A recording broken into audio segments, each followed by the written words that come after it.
just want to let this guitar solo wrap up.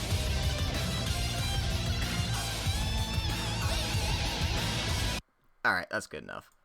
It's gonna get even more wild than that. Let's get our main screen on. And, let's get started, shall we?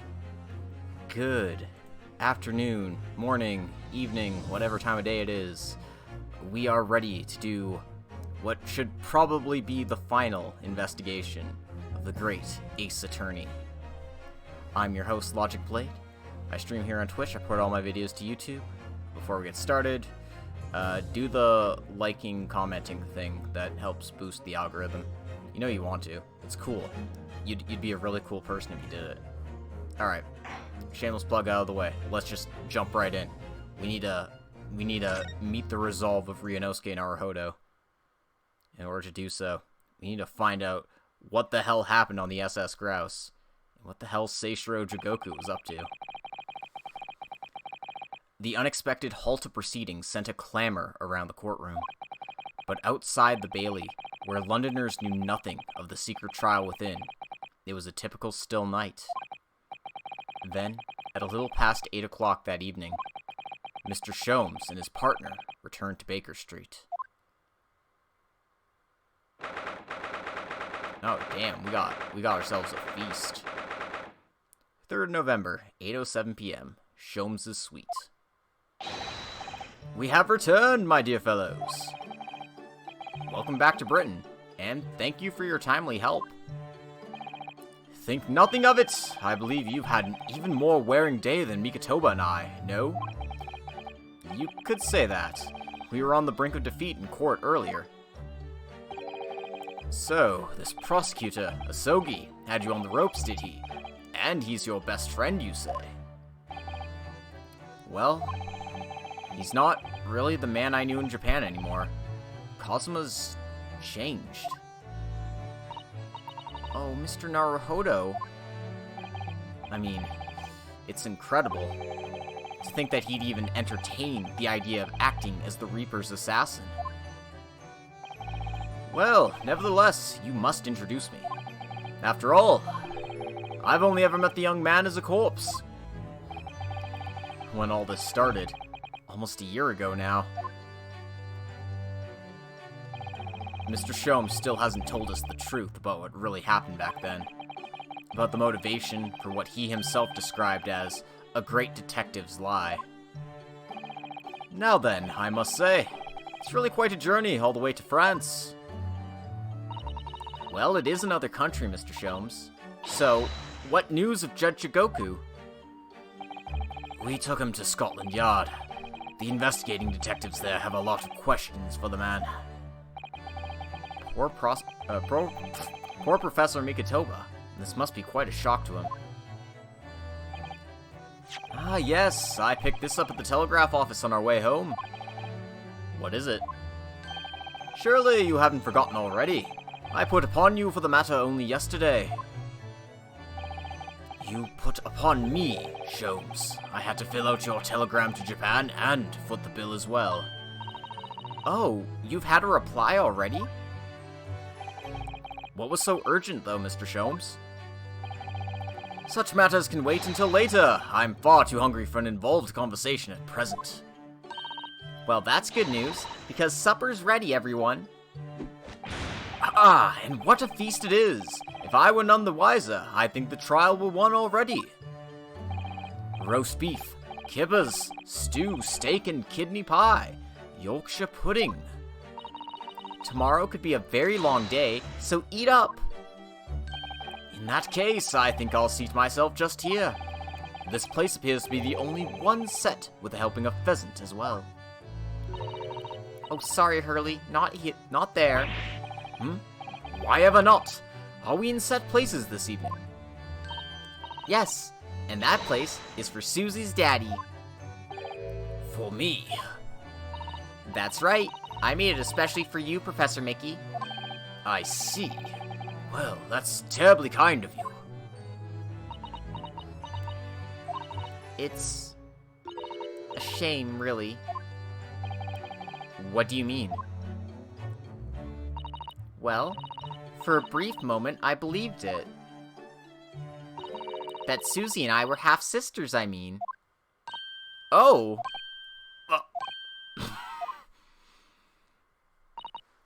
Iris, do you mean... Yes, I know now. I overheard yesterday. I secretly listened into the conversation you had after I tricked you all into thinking I'd left. What? What?!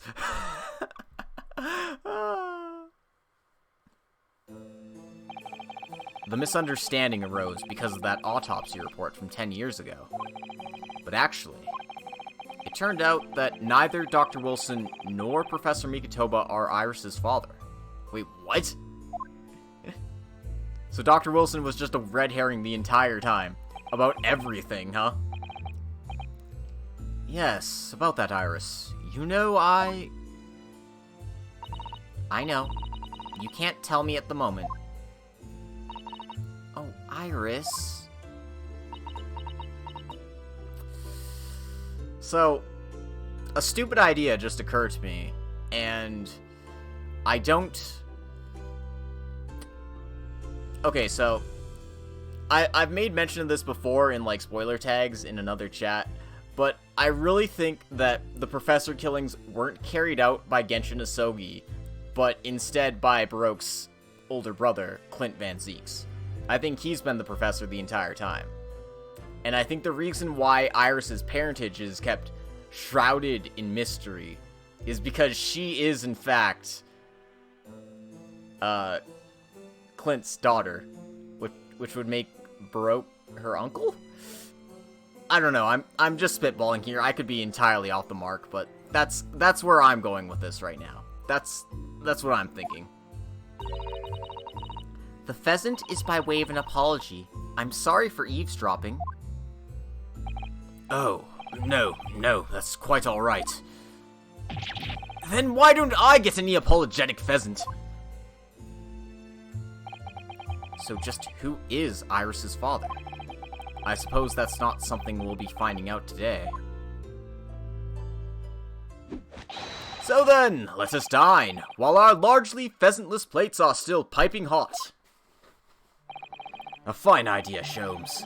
It all looks absolutely delicious. Eat as much as you like. There are always seconds. This could be our last chance to ask questions before tomorrow's trial. About that telegram from Japan, and about Kazuma. I can't let this opportunity slip away. Oh, so this is less an investigation, more interrogation section. Also, Sholmes, why are you sitting like that? I feel like they just have Sholmes sit in the most fabulous ways possible. Just for the sake of being Sholmesy, you know? Alright. Mr. Sholmes, what are you doing? Surely, it's abundantly clear that I wasn't brooding over Mikotoba's refusal to share his pheasant with me. Nevertheless, I felt the need to withdraw from the social circle for a while and look on with hungry eyes. Sorry, Hurley, but I cooked that pheasant especially for Susie's daddy. Even though I've played the role of father to you for far longer. Mr. Sholmes, could I discuss some things with you?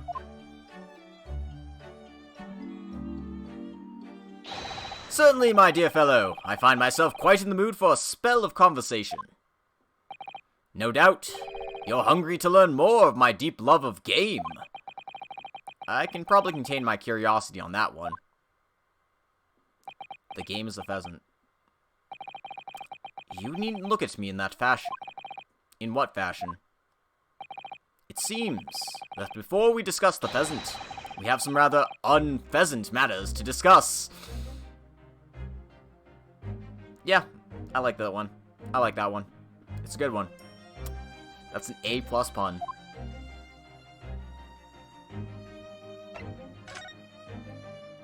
Hold on. Mr. Sholmes, would you mind looking at this? This is hardly the time, Mr. Naruhodo, as I'm sure you will appreciate. Oh, no, of course not. My attention is entirely drawn to one single matter now. The pheasant. Anyone would think you hadn't eaten in weeks. Alright.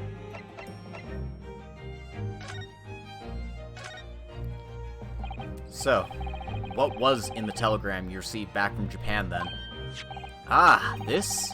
I thank my lucky stars it arrived in time. Record found is indicated. Duplicate follows.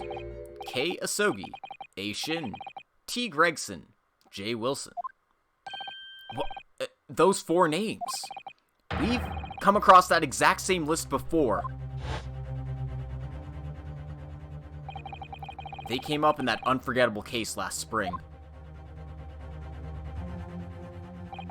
What appeared to be a simple case of aggravated murder turned out to be masking monumental intrigue. A plot that involved the sale of British governmental secrets to foreign states. In exposing the means by which those secrets were being leaked, we deciphered a fragment of a message.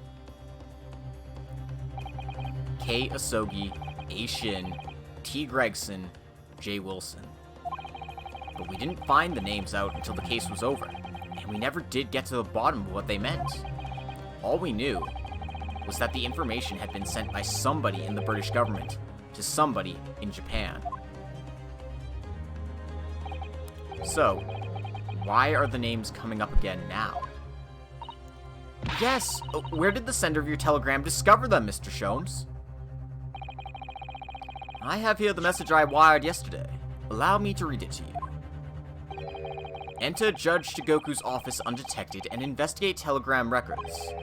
Expect to find communication from Britain dated 1 year ago. List of 4 names. Need by tomorrow. Naruhodo. I sent it to a detective I know who specializes in clandestine missions of this nature. You asked Inspector Hosonaga to undertake such an onerous task for you? And in my name? Man, fucking Hosonaga coming through in the clutch again. My dude. I wonder what guise he opted for this time. My dear fellows, it was a matter of great urgency, you understand. Anyway, the list of names was found in Seishiro's office, as Sholmes predicted. So you mean, that mysterious collection of names that was sent from Britain to Japan was... It was sent to Judge Shigoku. He was the intended recipient.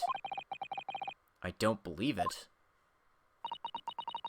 But that doesn't answer the question of what the list of names actually signifies.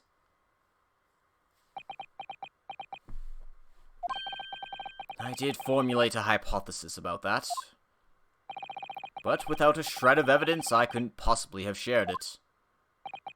Mr. Sholmes looks deadly serious for once.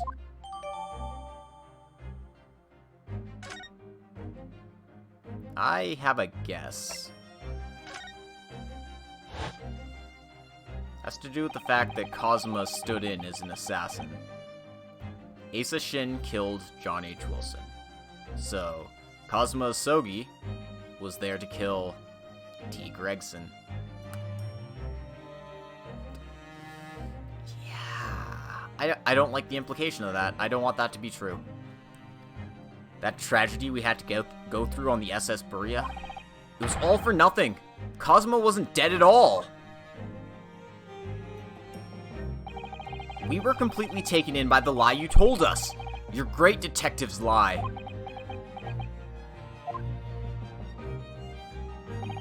I took no pleasure in deceiving you. However, at the time, all that concerned me was preventing the young man's study tour from taking place, whatever the cost. What? I capitalized on the events that transpired to see that he was sent back to Japan. His remains, you mean? Precisely, Miss Susato. And then, I made sure that somebody else was sent to Britain in his stead. Oh my, you mean... The arrangement between our two countries was already in place. One university student lawyer and one judicial assistant to be accommodated on a study tour. In other words, by arranging for someone else to fill the place originally intended for Mr. Asogi, I would successfully prevent the man from arriving on our shores for several years, at least. Wait, do you mean to say that it was all in aid of stopping Kazuma coming to Britain? That's why you... Think back, Mr. Naruhodo. Was there not somebody who quite casually urged you to continue on the voyage to England?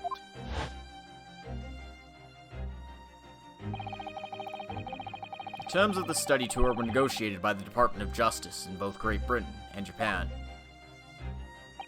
In the light of Mr. Asogi's unfortunate death, I'm afraid the study tour can no longer go ahead.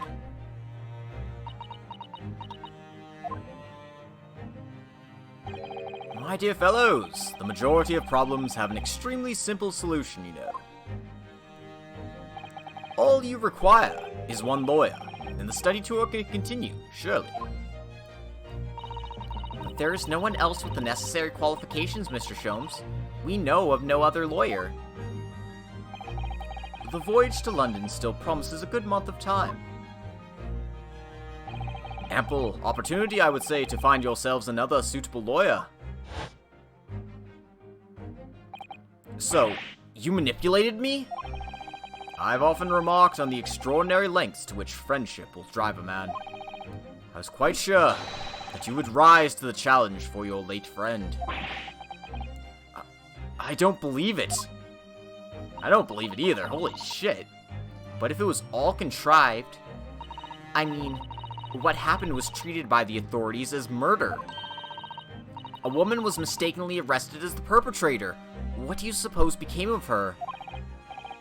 Naturally, I didn't allow the misapprehension to have any serious repercussions. I subsequently explained everything, and assisted the unfortunate soul in finding the foreign refuge she shot. She saw it. I seem to remember Miss Suzato and I had some rather strong words for her. Well, she was certainly not devoid of all guilt. She deserved every word, I'm sure. I wonder if she made it to America then. Well, at least we found out what happened to the ballerina. Kinda, sorta. I'm afraid I simply cannot comprehend it. Why would you go to such lengths, Mr. Sholmes? Why were you so determined to stop Kazuma-sama from reaching Britain?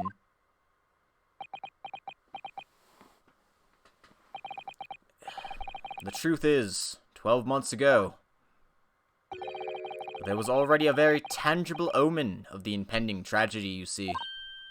Oh. An omen that, at this very moment in time, is close at hand. An omen of all these tragic events that already existed a year ago is close at hand. We need to find out exactly what Mr. Sholmes knows.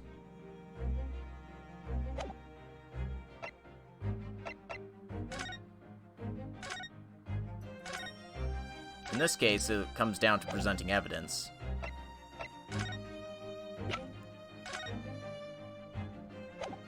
Yep, so Hosonaga was the person who sent that letter.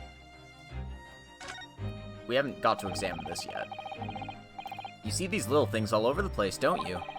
It's the part on the top of a pocket watch that you twist to set the time, isn't it? It's called the crown, I believe. A watch would be quite useless without one. The crown, like what sits on top of a monarch's head. It's a very grand name for such a tiny part. But actually, yes, Mr. Naruhodo? If this is a crown, I have a feeling I might have seen a monarch around here somewhere with a very bare head. If by monarch you mean pocket watch, then I'm quite sure you have.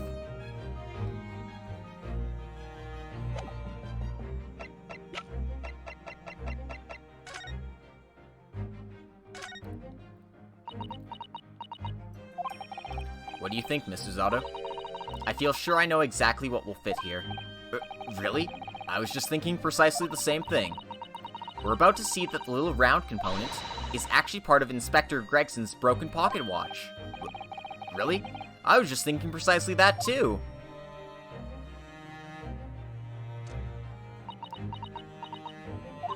A perfect fit.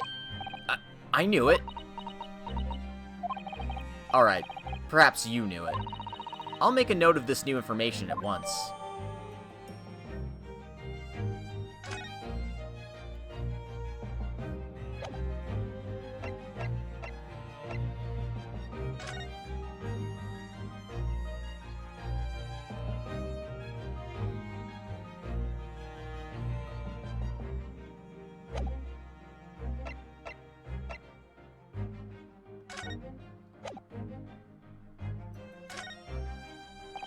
Mr. Sholmes, would you mind looking at this? Nope. I was thinking it was going to be the Asogi papers. But guess not. It's not this. Well, I'll just present everything until I find what I'm looking for. It's not like I'm getting penalized for this.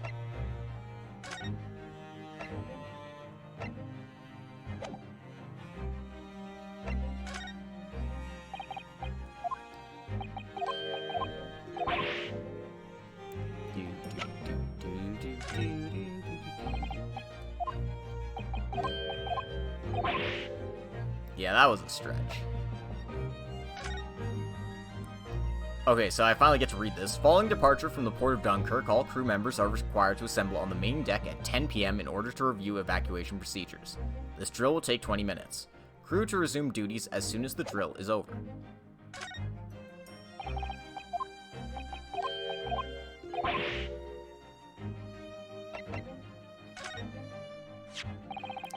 There was no room for doubt with your instructions in this telegram, Mr. Sholmes. You were very clear that it was Judge Shigoku's office that should be searched. So, you obviously knew that's where the list of names would be found. K. Asogi, A. Shin, T. Gregson, J. Wilson.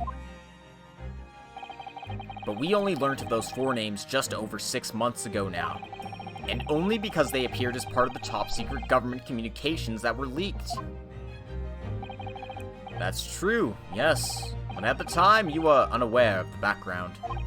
You see, those 4 names were wired to Japan. Around 6 months before that. Approximately this time last year, in fact. When you were both still in Japan. It really would be hypocrisy on my part to reprove others for intercepting state secrets. Because after all, I'm perpetually eavesdropping on communications between the British and Japanese governments. Excuse me? You're perpetually doing what? How? Never mind the details, but you should know. No secret is safe from Herlock Sholmes when he has designs on knowing it. Oh my, Mr. Sholmes, what a fabulous line! Now, 1 month after that list of 4 names was wired to the recipient Jigoku in Japan, Dr. John H. Wilson was murdered. As soon as I learned of the incident, a hypothesis rapidly took shape in my mind. As it turned out, I was partly correct, and partly mistaken. Nevertheless, it was the beginning of all the tragic events that were to follow. Mr. Sholmes, please, tell us all you know. Tell us about these 4 names and the tragedy to which they're all somehow connected.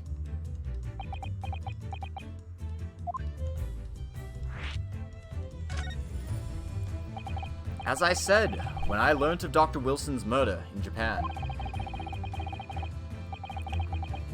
my mind immediately turned to those 4 names.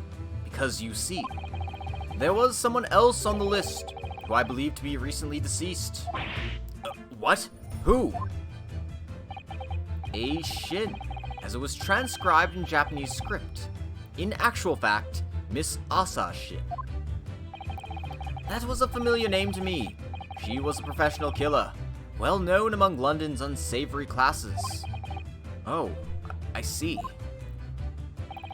But she had completely vanished from existence several months before Wilson's murder. So I came to the logical conclusion that she had herself been killed. And accordingly, I became fearful for the lives of the remaining 2 persons on the list. Kei Asogi and T. Gregson. Owing to our proximity, I decided to take measures to protect Gregson myself. But I determined it would be safest if young Asogi were to stay away from Britain. Oh, so that's why you went to such lengths to prevent his study tour from going ahead. Exactly. So, you already know who Kazuma-sama was, Mr. Sholmes. Oh yes, Sholmes and I have exchanged correspondence for years. I'd recounted many tales about Asogi to him in my letters, and the news of Dr. Wilson's death, of course. So, Dr. Wilson is dead then? I didn't know. Oh, Iris. I know he wasn't my daddy, but still, it's very sad. I'm so sorry, Iris. We knew the significance of the name, obviously, but we just couldn't bring ourselves to tell you. No. But what you just told us, Mr. Sholmes, doesn't completely tie in with the facts. There's one big hole in your hypothesis. A big hole, Mr. Naruhodo? Ah, yes. You mean about Assertion, I presume. Oh, of course. Exactly. She wasn't killed, was she? She was in Japan, posing as a visiting student under the assumed name of Giselle Brett. I'm glad you're keeping up, my dear fellow. But I only became aware of that fact 2 days ago, in the foyer of the Great Waterloo Hotel. And upon hearing that startling revelation, the hypothesis that I'd formed surrounding those 4 names was completely turned topsy. What? Topsy? Topsy hypothesis. What do you mean when you say your hypothesis was turned topsy, Mr. Sholmes? I had believed all 4 names on the list to be the names of victims. However, I was mistaken. Very much so. Assertion was a killer. So this telegram is a list of both victims and killers, is it? Indeed. And it would seem that Miss Shin was dispatched from Britain with the sole intention of dispatching Dr. Wilson. Her visiting student status merely a front. Which would, of course, explain why no motive could be determined for her actions. So the real reason Dr. Wilson was killed by Assertion is because he was the target of an assassination. And forearmed with that knowledge, fresh consideration of this telegram puts the list in a very different perspective. What do you mean? Well, does it not strike you?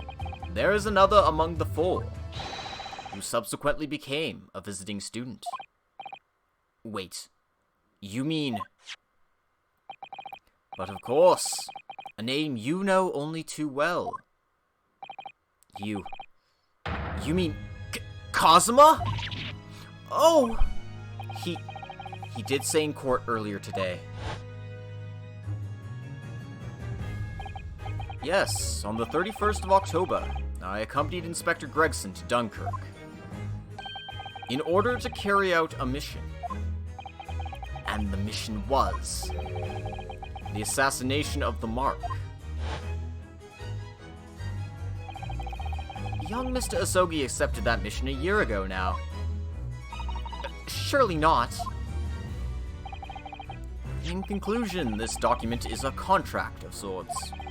An international agreement, one might say, detailing an assassin exchange. An assassin exchange? How could Kazuma possibly have gotten involved in something like that? I don't like where this is going. Let's assume that we have 2 parties, each wishing to dispose of a distinct individual.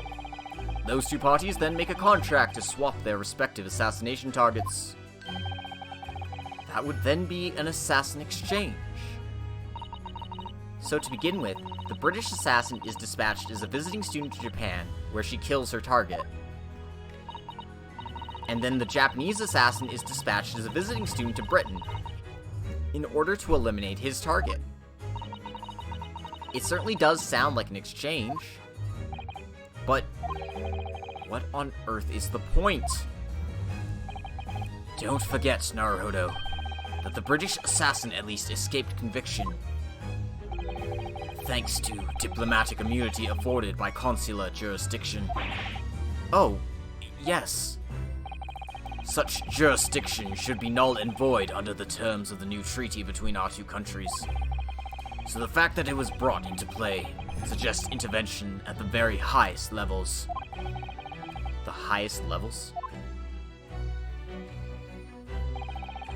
These murders were two sides of the same coin, linked not by a common motive, but by contractual agreement. As such, they appeared utterly unrelated. Yet in truth, the assassins were complicit in one singular devilish scheme. Hey, Crimson. Thanks, you just made it. As it turns out, Kazuma was actually not just visiting student as a lawyer. He was a visiting student as an assassin. And that's why his theme is playing. That disassociation and the safeguard of diplomatic immunity were, I believe, the motivation behind this plot. But wait a minute, Sholmes. If this telegram really is describing the exchange of assassins, as you're suggesting, it would mean that the Japanese killer's target was never Seishiro Jigoku at all. It would mean Asobi's target was actually Inspector Gregson. What? Kazuma was here for Gregson? So Judge Jigoku wasn't actually the mark. Yes, that's exactly what it would mean. That's right. I hold myself personally responsible for failing to keep the inspector safe. Mr. Sholmes.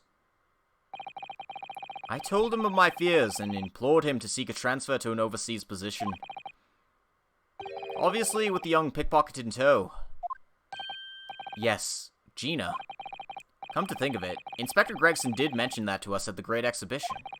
That he'd be transferring to the Paris police and taking Gina with him. But without informing me, he engaged in one last assignment, it seems. And sadly, it turned out to be his very last. This is too much to take in. Hey Lenny, welcome to the stream. Alright everyone, that's quite enough of all that serious talk for one day. Thanks for checking in, Crimson.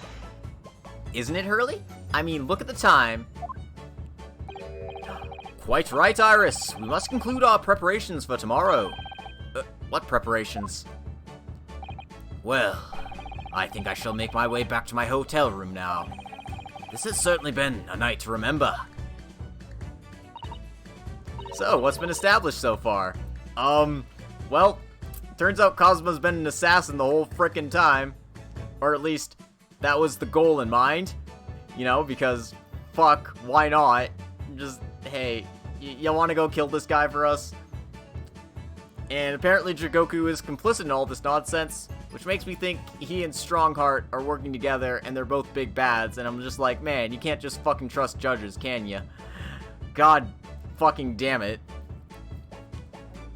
I still think Strongheart's the big bad of all of this. I know that he's manipulating everything, so I just gotta get proved.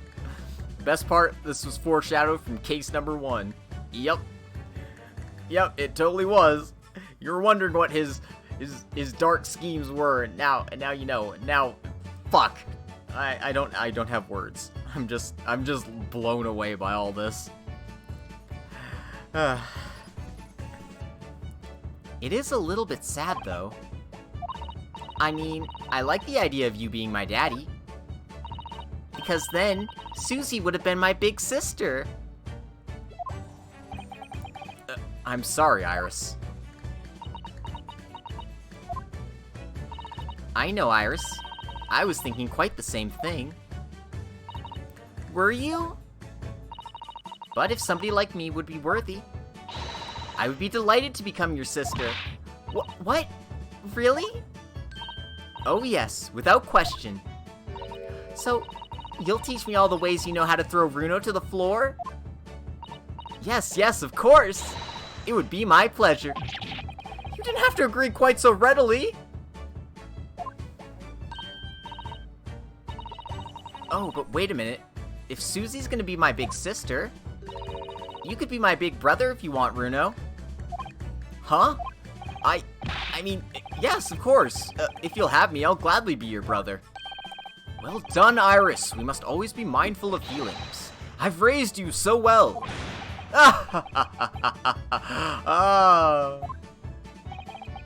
Because being sensitive is your strong suit, naturally.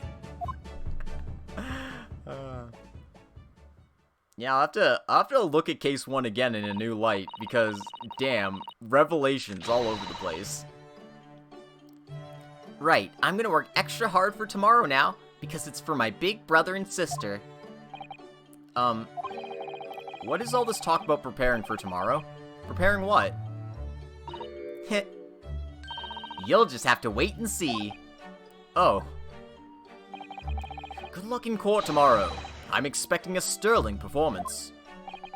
I'll do my very best, of course. So here I was thinking we'd get like a full investigation thing, but no, we just get important plot revelations. I mean, it works. So, the overnight break in the trial's proceedings became a crucial turning point, exposing new truths, whilst posing new conundrums. That list of 4 names on the telegram in Judge Goku's office, and the extraordinary assassination plot in which my best friend had somehow become involved. I felt as though I'd been plunged into an even greater darkness all of a sudden. But at the same time, I felt sure I would see the light again soon. Because I was lucky enough to have the most wonderful family in the world standing steadfastly behind me. I'm gonna tear up. It's really sweet. We love our found family, damn it. Damn straight we do. I love all these crazy people. And obviously we're gonna keep going. I've only been going for like 40 minutes. I'm not gonna pretend like, oh yeah, I guess this is where we're going to stop today. Fuck that. I'm not that kind of person. I mean, I am that kind of person, but I'm far too invested to see what happens next. 4th of November, 9:30 a.m. The Old Bailey Courtroom.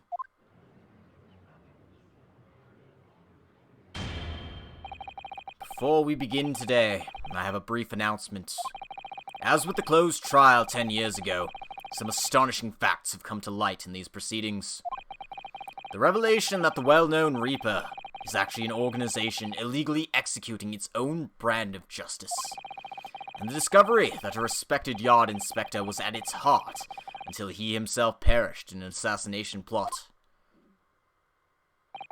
Well, I say to all members of the judiciary here present on this occasion, that we will stop at nothing to uncover the whole truth behind these disturbing findings. Counsels, you will undertake this trial with the resolve to pursue the truth to the bitter end. Resolve. Yes, that's my intention. My lord, if I may inquire, the defendant may speak. On what grounds is Kazuma Asogi permitted to continue in his role as prosecutor? He has admitted to colluding with the victim in a plot to assassinate an innocent man. He shouldn't be enjoying the privilege of freedom, let alone be leading the prosecution. I submitted a written petition to Lord Strongheart, requesting that judgment of my transgressions be delayed by 1 day. You did what?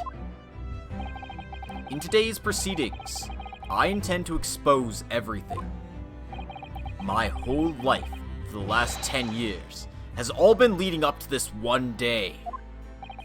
Kazuma, whatever the outcome of this trial, I give my word that I will accept whatever punishment is deemed appropriate, however severe.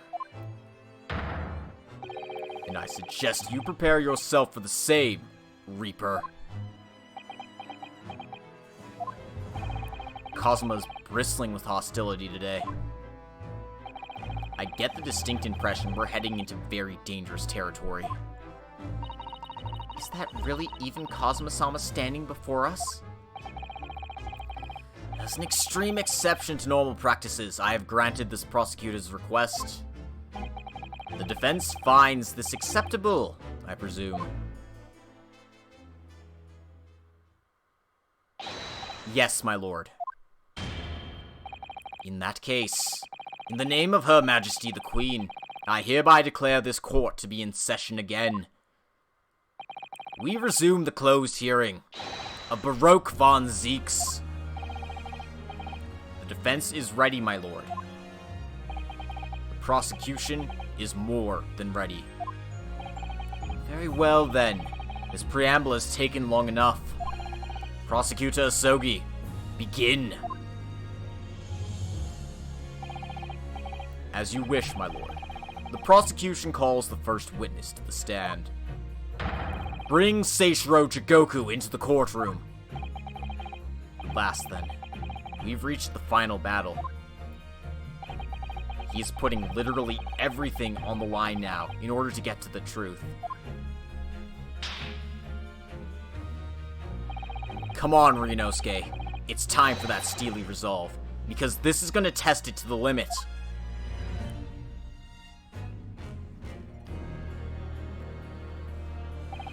Witness, state your name and occupation for the court. So it was you who issued this, was it? Your subpoena? I did what was necessary. Well, look what the young man has become. I didn't think I'd see the day when you take that toad with me, I must say. Witness will ensure his responses are pertinent to the questions asked. My name is Seishiro Jigoku, a Supreme Court judge from the Empire of Japan. 16 years ago, this man came to London as a visiting student. 6 years later, he returned to Japan. As well as presiding over the Supreme Court, he is also currently Japan's Minister of Foreign Affairs. I am of course fully aware of Mr. Jigoku and his preeminent roles. I invited him personally to the International Forensic Science Symposium as a representative of his country. I hear he also played a key role in the conclusion of the Anglo-Japanese Treaty of Friendship and Navigation. It was a great honor to be involved in negotiations. I put my all into that treaty. Judge Jigoku, I must ask. Well, I never. Fancy the young murdering student turning up here of all places. You acquitted me yourself. And now, I'm a practicing defense lawyer. Yes, and full of self-importance, like your friend across the courtroom, I see. You came here to London by invitation of the International Forensic Science Symposium. But then, without informing anyone of your plans, you took flight to France. Took flight? I'd have to object to that turn of phrase. Then explain yourself. What exactly were the circumstances? Well, I was somewhat expecting this. And I'm sorry to say, I declined comment. What? Leaving the country prematurely when I was an invited guest may be questionable etiquette. But my decision is unrelated to this case. I can't be bound to testify. Unrelated, you say? I appreciate that a respected police inspector has been killed, for which I offer my condolences. However, being an alien, I'd obviously never met the man, nor do I know the first thing about him. As such, I'm in no position to testify. It's as simple as that. So you would run from all this? I beg your pardon? This case is more far-reaching than the murder of Inspector Gregson. It has ties to another murder, a case that was tried in Japan almost a year ago now. A year ago in Japan? The murder of John H. Wilson, you mean? That's right. And you, Judge Jigoku, are at the heart of both cases. The defense has evidence to prove it. Well, glad we got that evidence from Sholmes. Well, Ryunosuke, I see from the look in your eyes that you're resolved to carry this through to the very end, too. Let's see your evidence, then. What proof do you have that Seishiro Jigoku is involved in this case?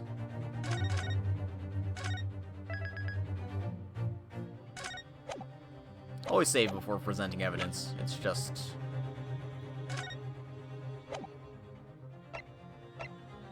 Take that! This is a telegram detailing a communication sent between Britain and Japan approximately 1 year ago. The communication contained 4 names: K. Asogi, A. Shin, T. Gregson, and J. Wilson. You little! Where did you get that? In Tokyo. From your office, Judge Jigoku. What? How on earth did you... What's this all about? Why is my name on that list? This list of 4 names follows a certain pattern. T. Gregson and J. Wilson are the names of victims. K. Asogi and A. Shin are the name of assassins. No! A year ago in Tokyo, Dr. John H. Wilson's life was taken in a Western-style restaurant in the capital. The culprit was found to be a visiting student who went by the name of Giselle Brett, but her real name was Asa Shin, a professional killer sent on a mission to kill from Great Britain. A. Shin and her victim J. Wilson, and the murder that just took place here in London was the counterpart to that crime. An assassin sent from Japan, also a visiting student, Kazuma Asogi, whose victim was the British police inspector, Tobias Gregson. K. Asogi and T. Gregson. 1 assassin from each country to kill a target residing in the other. What exactly is the defense suggesting? These 2 cases of murder, one that took place in Britain and one in Japan, were masterminded by a pair of individuals from each country as a form of assassin exchange. And the telegram the defense has acquired is proof of this international contract to kill. What?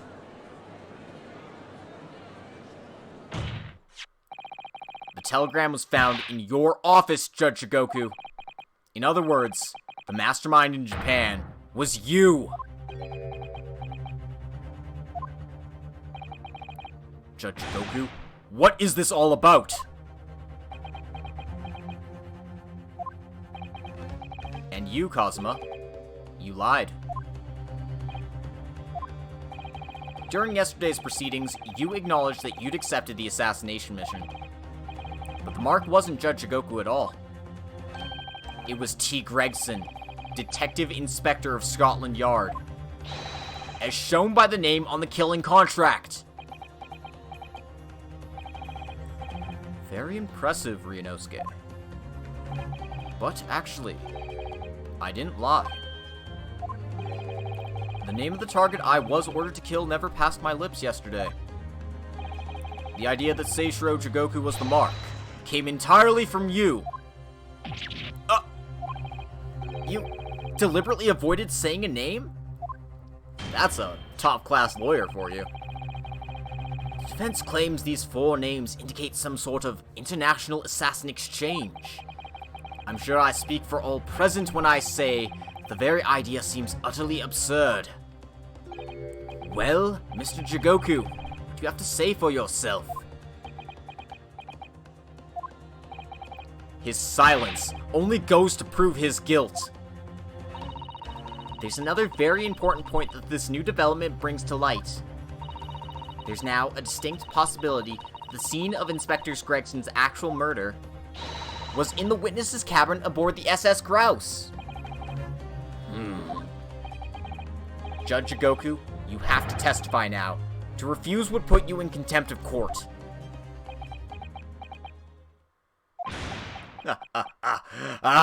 There's no need for quite such a vicious stare, young man. Very well then. As a parting gift to you all, I'll tell you everything I know. It seems that this Japanese gentleman has information that the court must hear. About the alleged assassin exchange, and the events of the night of the 31st of October. Present your formal testimony now. As you wish, my lord. Man, this is insane. Alright.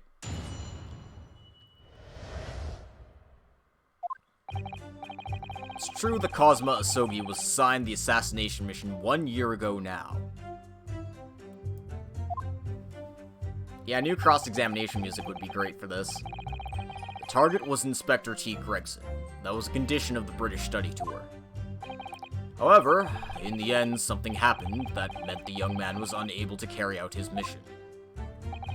On the evening in question, a member of the crew was on duty outside my cabin at all times. If there had been a shot fired, the crewman would have heard it, so clearly I can't be involved. Well, fortunately we got some evidence, that can prove that that's not the case. So, you admit it then. As this communication suggests, there really was an assassin exchange agreement between Britain and Japan.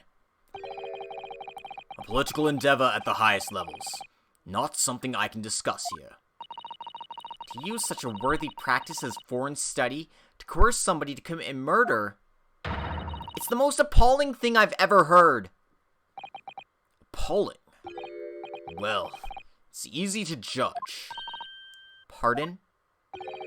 Asogi had a reason for taking his sword to that British inspector, What? Which is why he accepted the mission in the first place. Isn't that right, Counsel? Kazuma-sama? Judge Jigoku, if you are the mastermind behind this operation in Japan, then tell the court the identity of your counterpart in Britain. I'm not obliged to divulge that information. As I said yesterday, I've killed nobody. I freely admit that I accepted the mission, but on the night the plan was to be executed, I backed out. In short, this assassin exchange the defense has identified is unrelated to the events of this case. Crucial point is this. Your police inspector can't have perished aboard that steamship in Dunkirk, because if he'd been shot in the cabin, it's inconceivable that a member of the crew wouldn't have heard it. That's right. Gregson was killed after returning to London, in the room on Fresno Street. And the perpetrator of the crime was the Reaper, Baroque von Zeeks. Prosecution's accusation remains unchanged. To think that a seemingly innocent foreign exchange program was a facade for such Machiavellian dealings. Clearly it's a plot only a government minister and high-ranking judge, such as the witness, could hope to execute. Well, I seem to recall it was someone on the British side who controlled everything. Be that as it may, it is not the place of this court to pursue this villainous assassin exchange plot. We are concerned only with the tangible events pertaining to the murder of Inspector Gregson. Is the defense clear on that point, Counsel? Yes, my lord. I'll keep that in mind as I cross-examine the witness. Strong heart, the cracks are starting to show, buddy.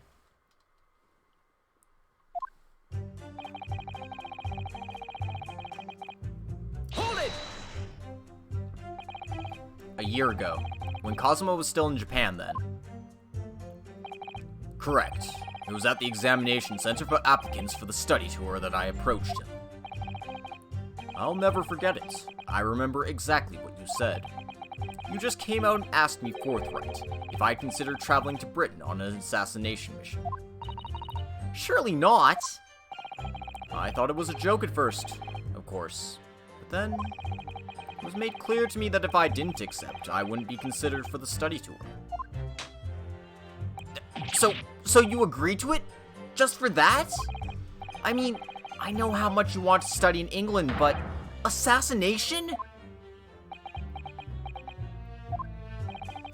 The Empire of Japan had accepted a proposal from the British Empire at the time. An agreement to send a student from each country to the others to deepen cultural understanding and friendship. But behind the scenes, the chosen students were to be given assassination missions. I had no choice but to accept the proposal that originated from my British counterpart. Why? Why didn't you expose the plot there and then?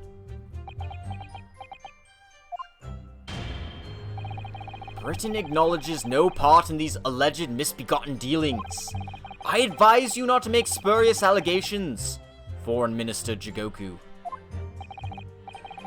As a witness, I am bound to tell the truth, my lord. Anyway, I picked Asogi and explained the details of the plan to him. Man, this is nuts. Hold it! Why Kazuma?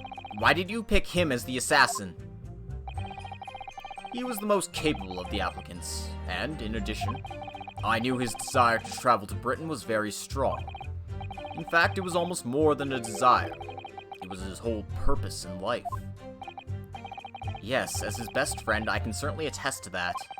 The way he threw himself into his studies, the way he pursued becoming qualified as a lawyer, it was all ultimately for that one single goal of being accepted on a study tour to Britain. And of course, we know the reason behind that. He was determined to find out for himself the truth about his father, Genshin Asogi. There's nothing I wouldn't have done to get here. Be that agreeing to assume the role of an assassin, or betraying people's trust. Well, you certainly did a fine job of betraying mine, Asogi. But why was Inspector Gregson the target? I have no idea. Those were the orders from Britain. I was in no position to question them. You have no idea. Really? I find that hard to believe. Oh, do you? Jigoku was once a visiting student here in Britain himself, of course. Perhaps he has some connection with Inspector Gregson from that time. The defense really ought to catch up. With what? With the fact that the assassin exchange has absolutely nothing to do with the case under scrutiny here. Yep, that's clearly the reason why. Yes, I've already admitted to recruiting Asogi. However, in the end, something happened that meant the young man was unable to carry out his mission. Hold it! I presume you're referring to the incident that occurred during Kazuma's passage to Britain in January. Yeah, you're not fooling anybody with that, Jigoku. The awful tragedy that took place on that steamship. Word arrived at the ministry some 2 weeks after the ship's departure from our shores.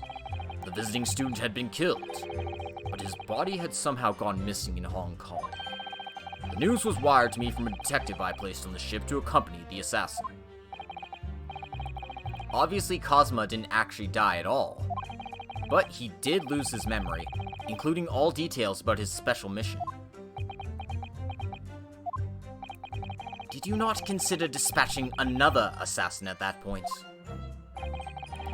That wasn't possible, simply because that black-clad young student over there had already put himself forward as Asogi's replacement, and there was no way to stop him from reaching Britain. My hands were completely tied. So, Mr. Sholmes' strategy worked perfectly. He predicted everything that would happen. God, Sholmes is amazing. Months later, my memory returned, but I never intended to go through with the assassination mission anyway. So you're playing me right from the outset, were you? Is that it? I'd sooner be guilty of that crime than taking someone else's life. I was prepared to do whatever I had to, in order to get myself here to Britain. This line of questioning has gone on long enough. All the court should be concerned about in the testimony given by this witness are details relating to his relationship with Inspector Gregson and the victim's murder. In that case, as I've already made perfectly clear, I had no connection to the man or his death. And you have some means of substantiating this plea?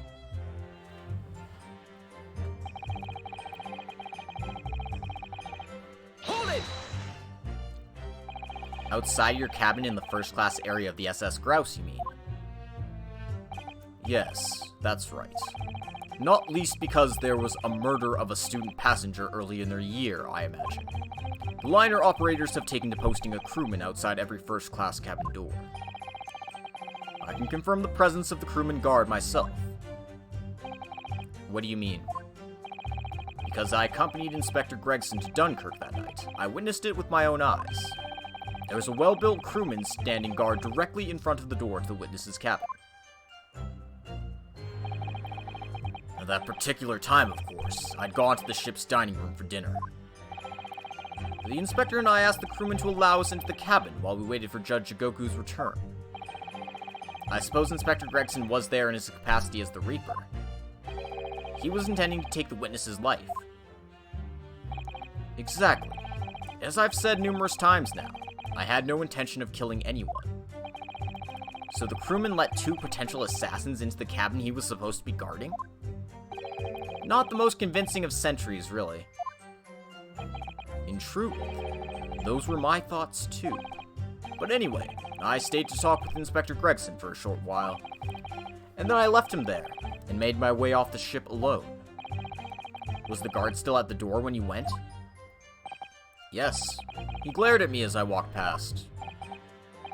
You see, that proves it.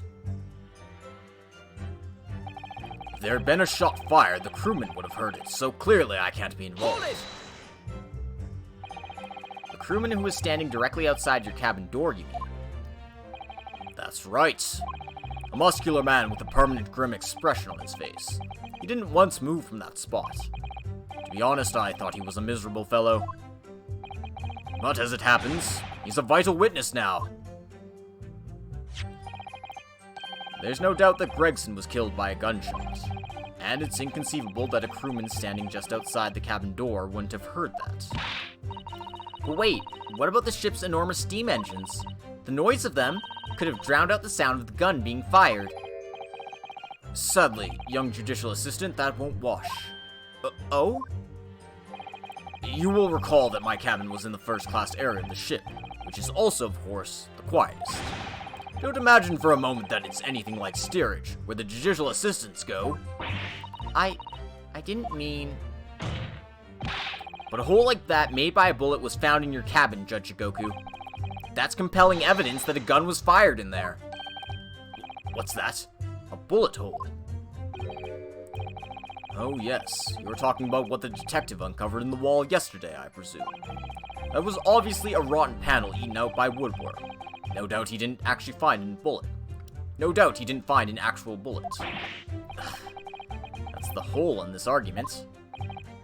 Sadly, I was unable to arrange for the crewman to be brought back to Britain with me.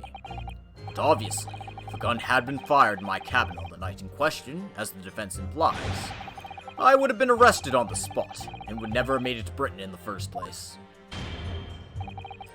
Very true. The witness's logic is sound, since no gunshot was heard from the witness's cabin on the night in question. We must assume that the witness is telling the truth. I'm glad you've seen sense, my lord. I know Cosmo's already admitted to taking on this incredible assassination plot, but even so, hearing it confirmed by somebody else is still a real shock. It's unforgivable! using Kazuma-sama's feelings to manipulate him into agreeing to such a despicable plan. But I think Kazuma manipulated Judge Jigoku too. He completely double-crossed him. Oh dear. It's hard not to see that as a stroke of brilliance on Kazuma-sama's part. One way or another, though, Gregson ended up dead. I really think that the murder must have happened aboard that steamship. So you mean... Judge Jigoku must be lying. I know I shouldn't let my emotions cloud my judgment. But you must destroy him, Mr. Naruhodo. Damn. Not mincing words there. Alright, let's try to destroy Judge Jigoku with facts and logic. Wifey mad. Oh, she angry. She angry. Sorry, but that's just not true. Objection! Yes, as the court has heard, there was a crewman posted outside Judge Jigoku's cabin. However, we can be sure that, contrary to the witness's claim, the guard wasn't there at all times. What? I have here a notice of a particular event that was scheduled to take place aboard the steamship on the 31st. What? Where did you get that? It's evidence gathered by Mr. Herlock Sholmes. You were acquainted yesterday, if you remember. Herlock Sholmes again? According to this itinerary, after leaving the port of Dunkirk at exactly 10 p.m. and for a period of 20 minutes, all crewmen of the SS Grouse were to gather on deck for an evacuation drill. All crewmen were away from their posts? And during that 20-minute interval, of course, any gunshots emanating from your cabin would have been heard by no one.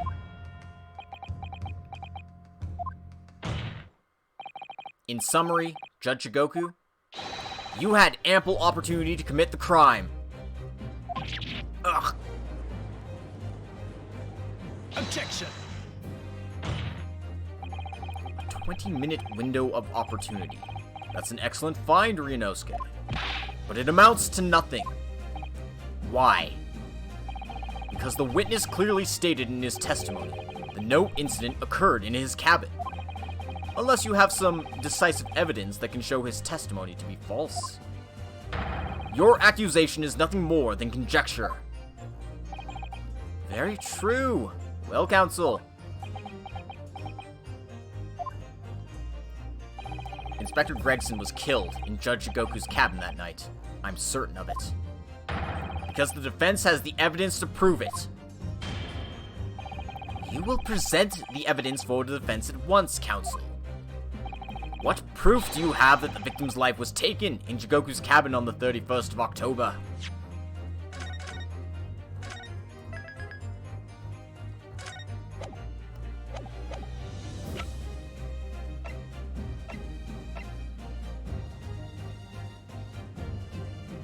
Take that!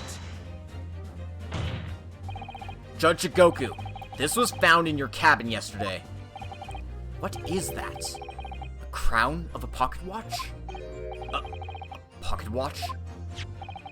And if you will observe, the victim's pocket watch, which we know he treasured, is missing precisely that part.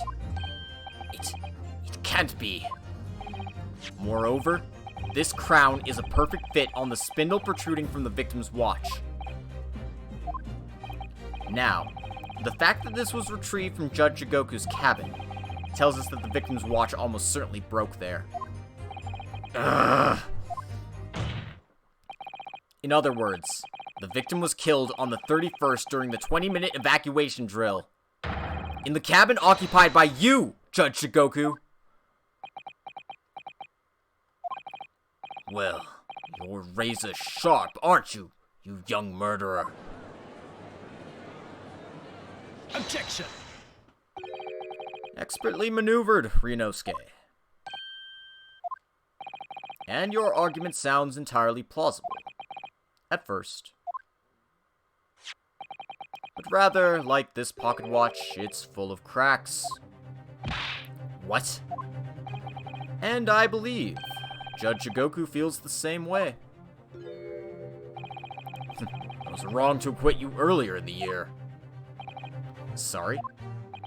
If I'd known that it would result in anyone having to listen to this drivel, I would have declared you guilty just to spare the world your ridiculous bombast. That's a crime. I don't think it's actually a crime, but it's in poor judgment.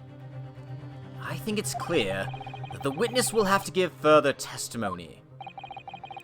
When you hear what actually happened in my cabin that night, you'll notice the pitfall into which you've stumbled. Prior to your renewed testimony, I would like to clarify one point. The fact that this part of the victim's watch was discovered in your cabin means that you acknowledge he was there, I presume? Yes, I do. Very well, then. You may proceed to give your formal testimony about what exactly happened in your cabin aboard the ship on the evening of the 31st of October. Of course, as a man of the law, I have no intention of obstructing justice. I don't believe you. I don't believe you for a second, Jigoku. I had a guest waiting for me when I returned to my cabin after finishing my evening meal in the dining room. When I walked through the door, a mustachioed Englishman was there, foolishly waving a gun at me. I soon took care of him with an Ippon Soe throw. He couldn't wait to run away after that. I imagine his watch was broken when I threw him over my shoulder. It has nothing to do with this murder. The inspector was clearly killed having returned to Britain, because his body was found in London. Except Susato and Shomes, we can trust them. We can also trust Ryunosuke. We can also trust Iris. Ippon-se... what? A common jujutsu martial arts technique in my country. I was careful not to use too much force, but the man obviously landed too heavily for his watch to take. So, Ryunosuke Naruhodo. I imagine you can see the flaw in your logic now, can't you? What? The fact that the pocket watch was broken in the witness's cabin in no way proves that the victim's murder took place there. I've no doubt the inspector intended to kill me, but he didn't manage to pull the trigger. Yes, because he was merely the tactician, not the Reaper's hand of death. Well, the testimony appears to make perfect sense as far as I can tell. Let me express my deep gratitude for your understanding, my lord. But if this testimony holds, Judge Jigoku will have deemed to have no involvement in the case. Well, counsel, I really see no reason for wasting precious court time here on a cross-examination.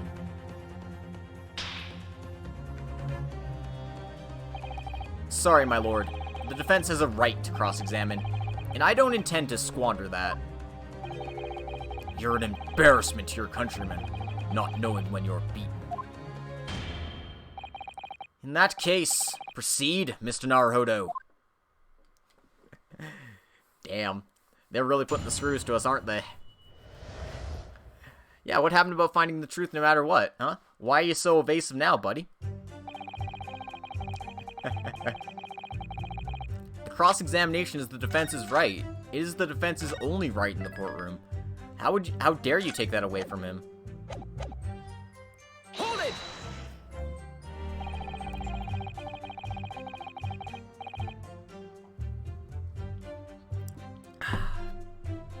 Because the so-called guard posted at your cabin door had just let your killer pass, you mean?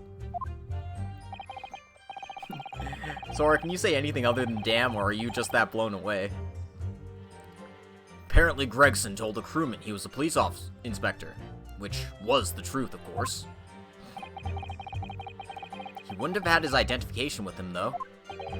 He had his trench coat and mustache, not to mention the bag of chips. I imagine the crewman was convinced. But the man accompanying him would have had 2 swords slung around his waist. You mean me? Who else? Yes, that's true. You would have hoped the sight of a few swords might have set off alarm bells in the guard's head. The point is, I left the cabin before its occupant returned, and I immediately disembarked the ship. Certainly, all I can tell you is that only the inspector was waiting for me when I arrived back to my cabin. Let me be, it's the first thing I think. Okay, fair. That's fair. And you entered without any inkling of suspicion. That's right, none whatsoever. When I walked through the door, a mustached Englishman was there foolishly waving a gun at me. Hold it! Obviously, you're talking about Inspector Gregson. Yes, though at the time I didn't know the man's name. And there was no time for introductions. I value my life over manners. By which you mean that the inspector was there to assassinate you, I suppose. That was certainly the impression given by the gun pointed in my direction. But I've never seen the muzzle of a revolver shake around so much. But I've never seen the muzzle of a revolver shake about so much in all my life. Anyone would think the man had never shot somebody before. Believe it or not, most of us haven't. Anyway, there was no time to call for the help of the crewman at the door, so I dealt with the man myself.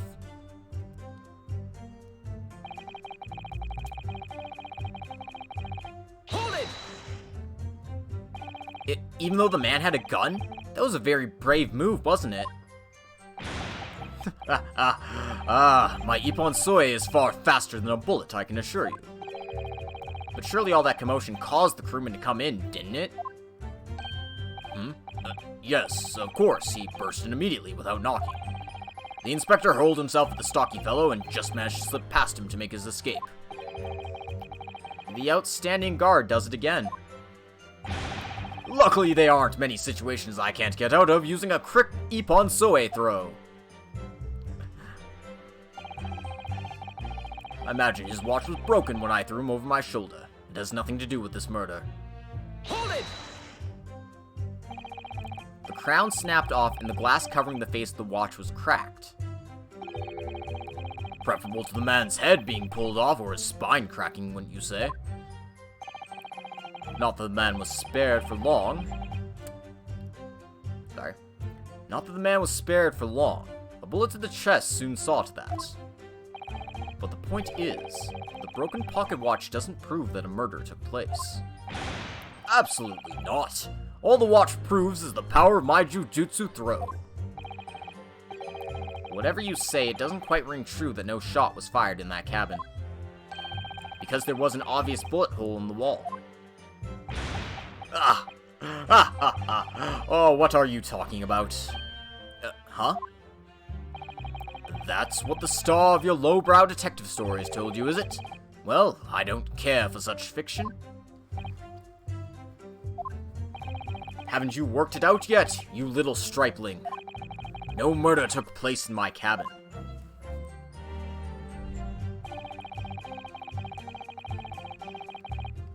Oh, we have evidence that explains what the gunshot in the apartment actually was. It was this, the Venus firecracker. 100 smaller fireworks at 6 pence each. It goes off like a gunshot. So, we know that this was a fake. That he was actually killed somewhere else. That was set off by a timed device, the candelabra. Oh man, trying to remember parts from 2-4. But yeah, it was a timed device sent to the candelabra. It was set up to make it so, you know, there was witnesses to see Gregson's apparent death. And, of course, implicate Baroque von Zieks for the crime. Hold it! But there's no evidence that proves the victim ever returned to London alive. Just take a moment to think that idea of yours through now, stripling. What?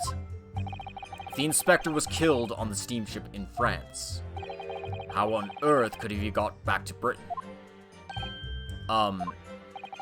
When people die, their bodies remain at that same spot. It's a devil of a thing. Well, then obviously the culprit must have moved the body. How, exactly? Carrying a corpse off a ship in your arms would raise a few eyebrows at least, don't you think? Well, yes, that's true, but all passenger luggage is inspected when it's unloaded from arriving vessels. And I would like to think that the border police would query the corpse of an English gentleman as hand luggage. The murder had taken place aboard the ship. You would imagine the body would have been disposed of at sea. There would be no sense in risking being caught by attempting to transport the body back to Britain. And that's killed that idea then. But perhaps not, Miss Susato. We've heard that the first-class passengers were under constant scrutiny by the crewmen posed to guard them, which would mean that the culprit had no opportunity to dispose of the body in the sea. Yes, that's true. So transporting the body to Britain may have been the only viable alternative. Dear me, you really are new to this, aren't you? I thought I'd been perfectly clear, but it seems I'm going to have to explain it in words you can understand. I think I ought to alter my testimony with your consent, of course, my lord. I have no objection. State your amended testimony now. Well, thanks for giving us new testimony unprompted, my dude. There's no possible way I could have transported the victim's corpse back to Britain. Hold it! There's an idea. Think about it, stripling. All passengers and crew disembarked at the same time and passed through the same checks at the border. The symposium guests were then driven straight to the hotel in carriages organized by the ministry. And we met you as soon as you arrived at the hotel. So you did. Well then, remind me, did I have a corpse over my shoulder at the time? What? No. So we're in agreement then. I couldn't possibly have brought the inspector's body back to Britain. Unless, of course, they've developed some clever device these days to instantly move things from A to B.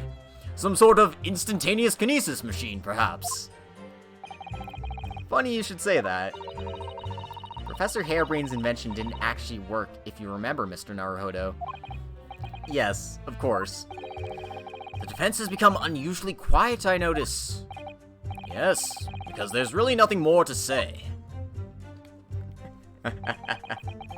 So, that's his story. Well, I suppose if you think about it, whenever you drop a teacup in the office and it breaks, we don't say, Mr. Naruhodo must have been murdered there, do we? Is that a veiled threat about what might happen to me if I break another one? And the fact is that Inspector Gregson's body was found in the little room on Fresno Street. If he really was killed in Judge Shigoku's cabin, the body would have had to have been moved somehow, obviously. Transporting a dead body over a country border, that would be impossible for the majority of people. So there must have been some special circumstances that made it possible for the culprit then. That could be a vital realization, I think, Mr. Naruhodo. Did they actually check his luggage? I don't think they did. And because they didn't check his luggage, there's a means. But what evidence do I have that proves that he wasn't checked?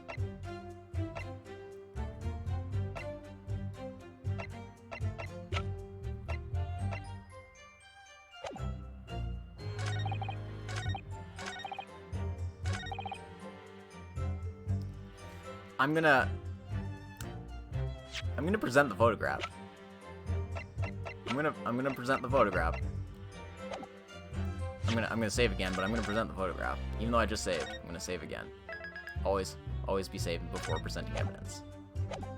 Because I know this is what I need to present. Or I know I have to present to this statement. Rather.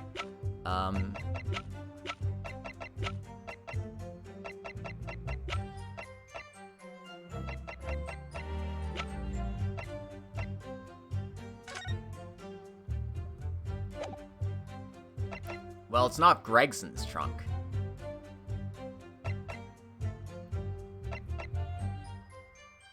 Because, there's no way you could fit a body in that.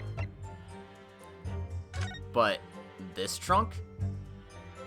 This trunk which, we saw Judge Goku hiding in a trunk earlier, and... I mean, dude's buff AF, so, like... Objection! Oh shit, it was right.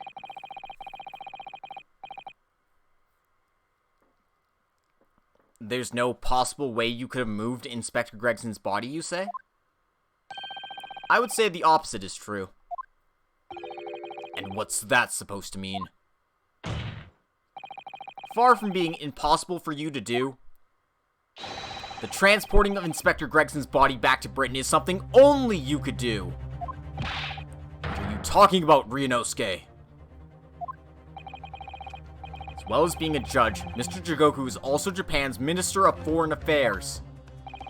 Which means he's exempt from having his luggage searched when he enters the country. We learned that when we first met you upon your arrival in London. I just knew this was going to be key evidence somehow. I just wasn't sure how. Well, all those passport checks and luggage searches at the border took rather a lot of time. I must say I'm very envious of your ministerial status. You didn't have to go through any of that, did you? I knew you were jealous.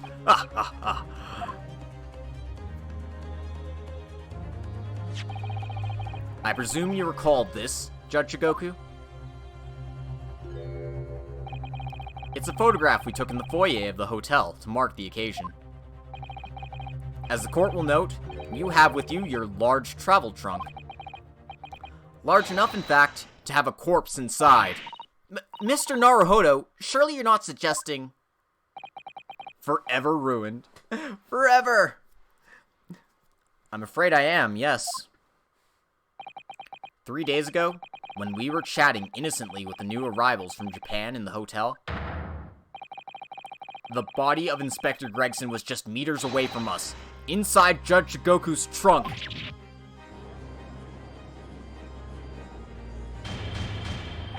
Order! Order! Order in the court! I'm skeptical, counsel. A grown man's body could fit inside even the largest travel trunk. It could. Because I happen to know the witness himself, a man of considerable size, fits inside his trunk. And verifying that would be extremely simple, wouldn't it, Judge Jigoku? But inside his trunk, how horrifying! And after we'd spoken with you at the Great Waterloo Hotel, you had the opportunity to visit the apparent scene on Fresno Street, taking your trunk with you in a cab to deposit the inspector's body. I don't have to listen to this nonsense! Dr. Gori, the coroner who examined the body, has confirmed the possibility. She's acknowledged there are signs that steps may have been taken to disguise the true time of death. The onset of the body's decomposition could have been delayed by storing it in a refrigerator. Counsel, as I remember explaining yesterday, refrigerators of the requisite size are few and far between. Yes, I'm sure they are, but one place they're certainly found is on large ocean liners. Such ships are equipped with electrically refrigerated cold rooms to keep food fresh on their long sea voyages, and the SS Grouse is no exception. Professor Mikotoba told me about it only yesterday. Well, Judge Jigoku,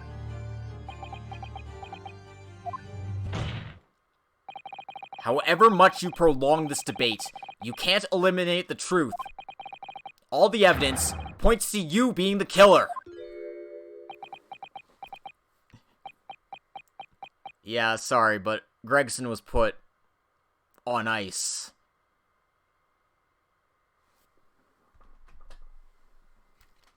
I'm gonna go fill up my Dr. Pepper while I let that dumb joke linger. Logic, why? Dude, because I'm me. That's why.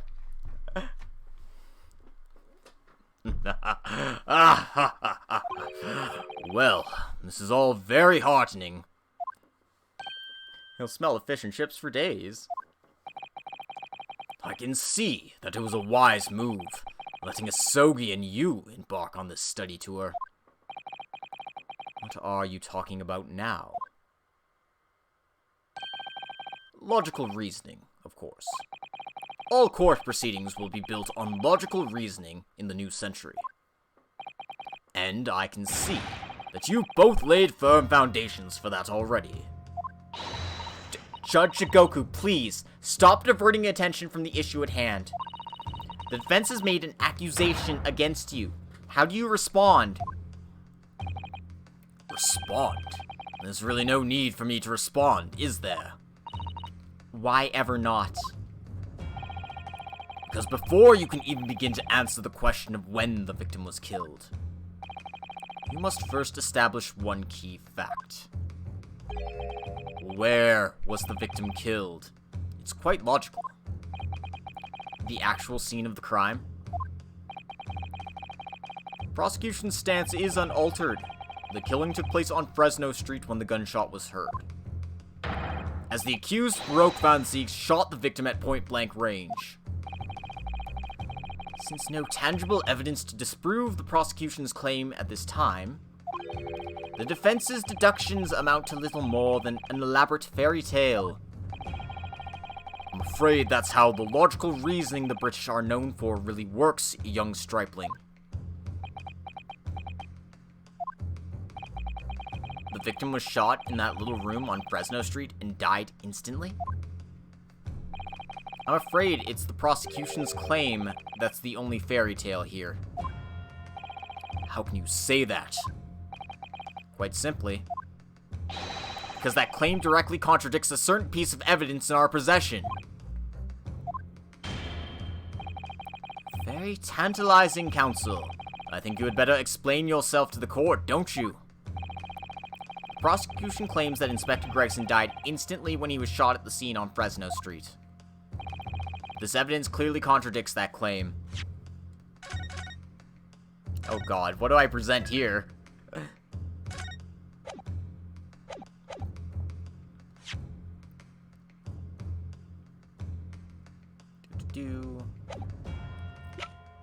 Died instantly when he was shot. But what proves that he didn't die instantly when he was shot? Was it his trunk?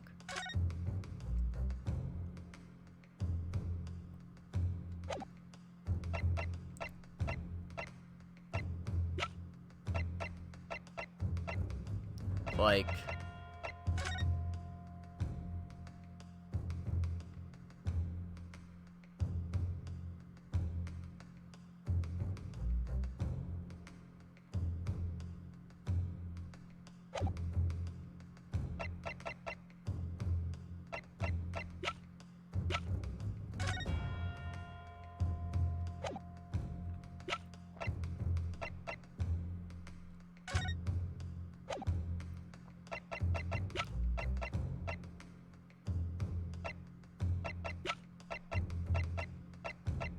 actually, let me look at the autopsy report again.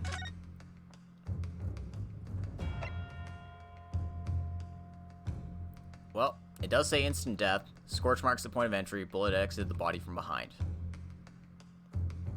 Just at close range from the front.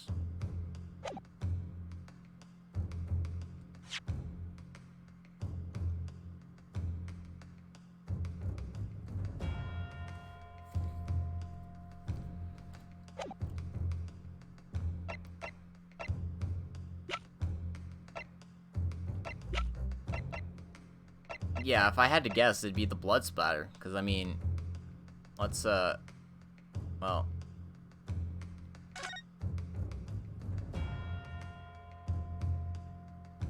Yeah, it is all in the front, but he was shot in the chest, and the bullet exited out. Actually. Yeah, the bullet exited the body from behind. I'm gonna try it, but I don't think this is it. Take that! Oh, it is. Shit. Damn. A photograph of the victim in the very location you claim he wasn't killed? Yes. But the point is, the posture of the body itself. Okay, that's dumb. If Inspector Gregson had been shot there in that room, it's out of the question that his body would have been curled up in a ball like that. Ah, okay, no. Okay, I get it. Because he came out of a trunk, so he had to be shoved in like that. Okay, that's how it works. Okay, that's fair. I'm sorry to disappoint you, but your logic is flawed. He could easily have adopted that fetal position due to the pain of the shot, which subsequently proved fatal. Objection! I'm sorry to disappoint you, Judge Jigoku, but it's your logic that's flawed. What? According to this autopsy report, the victim died instantly. He would have felt no pain, much less have been able to draw himself into that position. Which begs the question of why the victim's body is curled up in that way. Though the answer should be abundantly clear by now. You're suggesting the inspector's body took on that posture ahead of its arrival on Fresno Street, before it was coldly turned out on the floor, from the inside of a large travel trunk. No! You're quite right. The shape of the body, it looks exactly as if it had been kept in a confined space. Judge Jigoku, present your trunk for examination. I believe it's very possible that it will contain traces of the victim's blood. Ugh.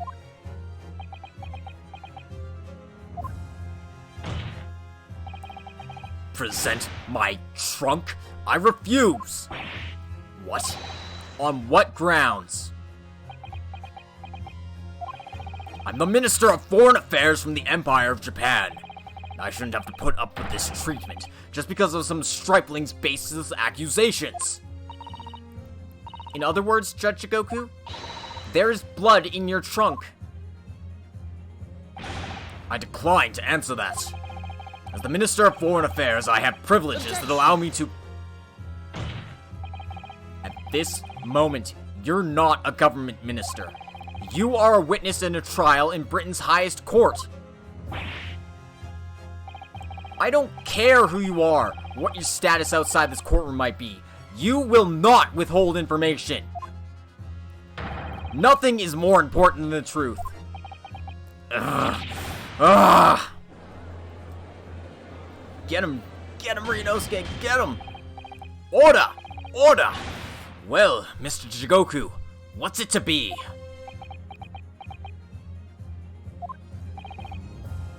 You can't be serious. You did it?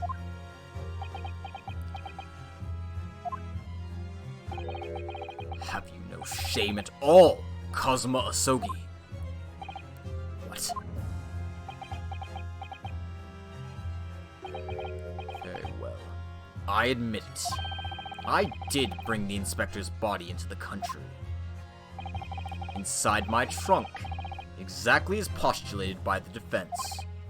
What? You? Dear God! Outrageous! So it was you! You admit to Inspector Gregson's... No! I admit nothing more than what I've said. Of killing the man, I certainly have no recollection. What on earth is that cryptic statement supposed to mean? I merely disposed of the inspector's body, which was left in my cabin, in order to avoid unwanted attention. As the judicial assistant over there pointed out, I had no chance to throw it into the ocean. So, I decided my only option was to bring it into Britain with me and dispose of it somewhere else. You can't still deny it. If you didn't do it, then who on earth did kill the man? As you know, there was one other person in my cabin that night. He had the opportunity. And moreover, he'd already accepted a mission to take the inspector's life. Oh. Damn, you're desperate, man. That's right. Who else could it have been? It was you, Kazuma Asogi. You.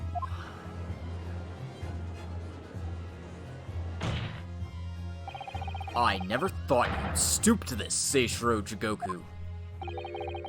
You've taken the words straight out of my mouth. prosecutor, Kazuma Asogi. You thought by leaving the body in my cabin you could pin the crime on me, did you? Well, prosecution counsel has already admitted to visiting the witness's cabin on the night in question. Yes, on an assassination mission, no less. You wouldn't. So, what do you make of that, young stripling? You've heard my testimony now, and that's all I have to say on the matter. I'll admit to nothing more. I don't believe this. Counsel for the defense. What is your position now? The court awaits your response to the witness's assertion. Well, my response is I'm gonna save.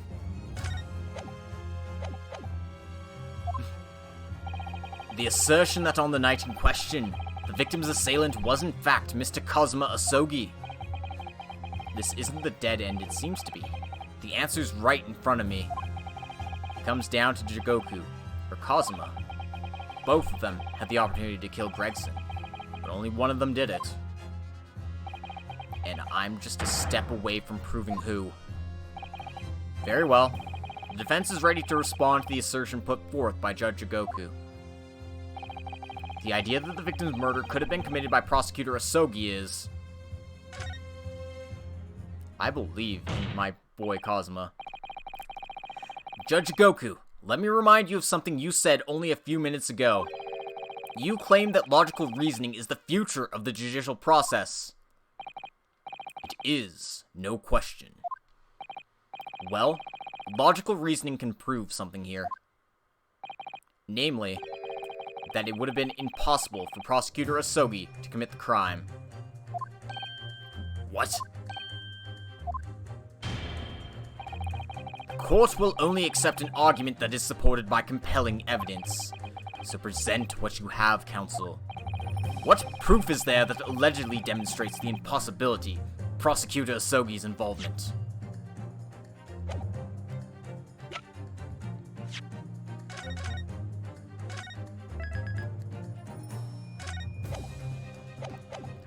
Oh man, what do I do?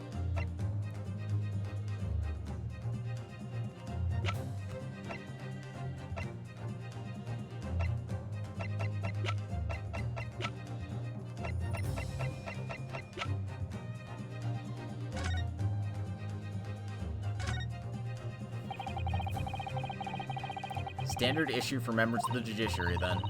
When I asked about whether records are kept about who they're issued to, I was told that for the past 5 years, they've been engraved with a unique serial number. Oh, but as far as I can tell, there's nothing like that on this gun. Which tells us that it must have been issued longer ago than that.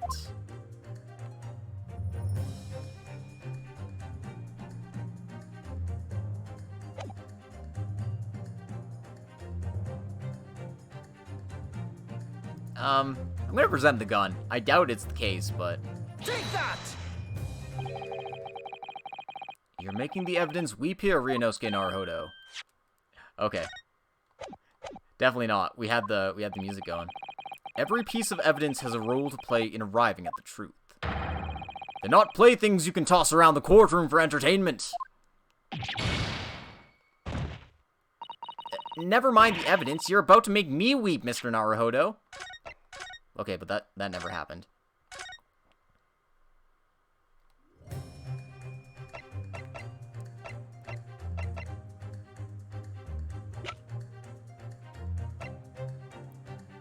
Why is he penalizing us when we were trying to prove your innocence, man? I know, right?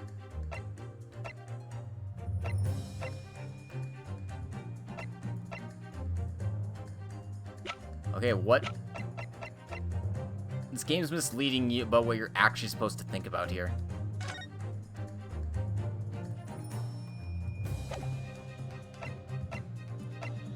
Oh god, I hate when they do that.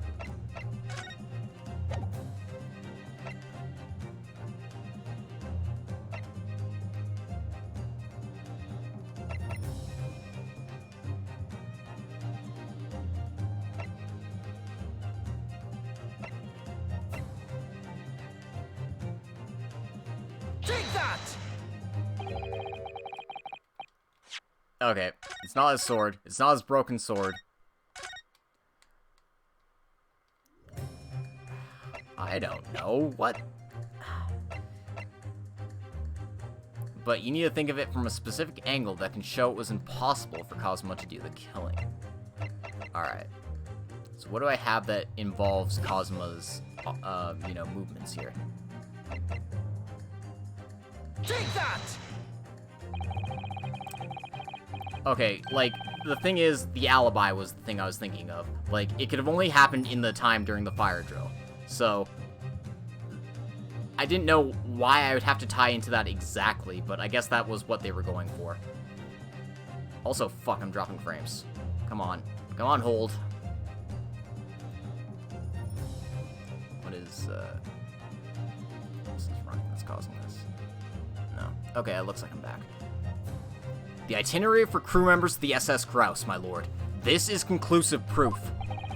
An itinerary! How does that prove anything? Judge Goku, the moment you acknowledge that you found the victim's body in your cabin, this itinerary suddenly became much more significant. What? Why? On the night in question, as always, a crewman sentry was on guard outside your cabin door. But as long as he was there, nobody could have fired a shot inside the cabin. Absolutely. Because it's inconceivable that the guard wouldn't have heard it and come to investigate. So that tells us the crime must have taken place when the guard was elsewhere. And that narrows it down to the 20 minutes just after 10 o'clock, as indicated on the itinerary. Yes, I see no flaw in your reasoning so far. But the crucial point is this. When the evacuation drill took place, the steamship had already put to sea from the port of Dunkirk. Ugh. Now, clearly, the murder could have only been committed by somebody who was aboard the vessel at the time. Prosecutor Asogi stated in yesterday's proceedings, I didn't come to Great Britain to take anyone's life, so I left Gregson and disembarked the ship. I spent that night at a boarding house in the town, and returned to England the following morning. Which I'm sure the court will agree is conclusive proof that Kazuma Asogi couldn't possibly have carried out the killing. Ah!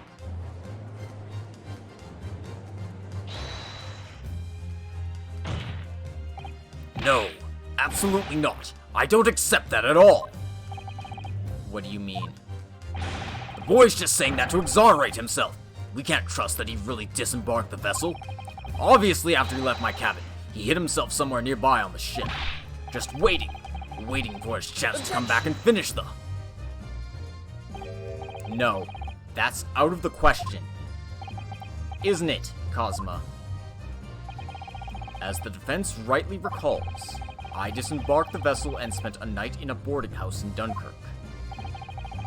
And as I said yesterday, I signed my name in the accommodations register book. All extremely easy to verify, and undeniable proof. Ugh! No, There's no escape this time. You can forget that you're a judge or a government minister. It's time you gave the court an honest answer, as a common man. Ugh. You killed Inspector Tobias Gregson and transported his corpse back to Britain. Then you dumped the body in the room on Fresno Street and made it look like the murder had happened there. That's what really happened, isn't it, Seishiro Jigoku? It was that damned trial 10 years ago. That's when all this began. Looking back now, my fate was decided that day. I was doomed already. Ah! Holy shit, he broke it again. Ah, fuck, I am skipping. Fucking hell. It's over. My life is over.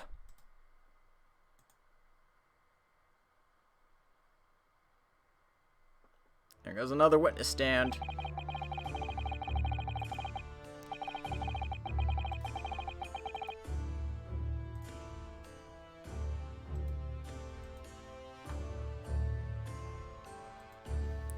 A British assassination to eliminate a professor in Japan. A Japan assassination to eliminate a detective in Britain. Both assassins will use diplomatic immunity to evade conviction and return safely to their homelands. The assassin exchange request arrived from Britain about 1 year ago. Though it was hardly a request, it was a demand. And for that, you decide to recruit Mr. Asogi? But things didn't go according to plan. Your chosen assassin never made it to Britain. And you found yourself unable to dispatch a replacement. Because I was already on my way to Britain at that time in Cosmos. Fucking hell! 1 second.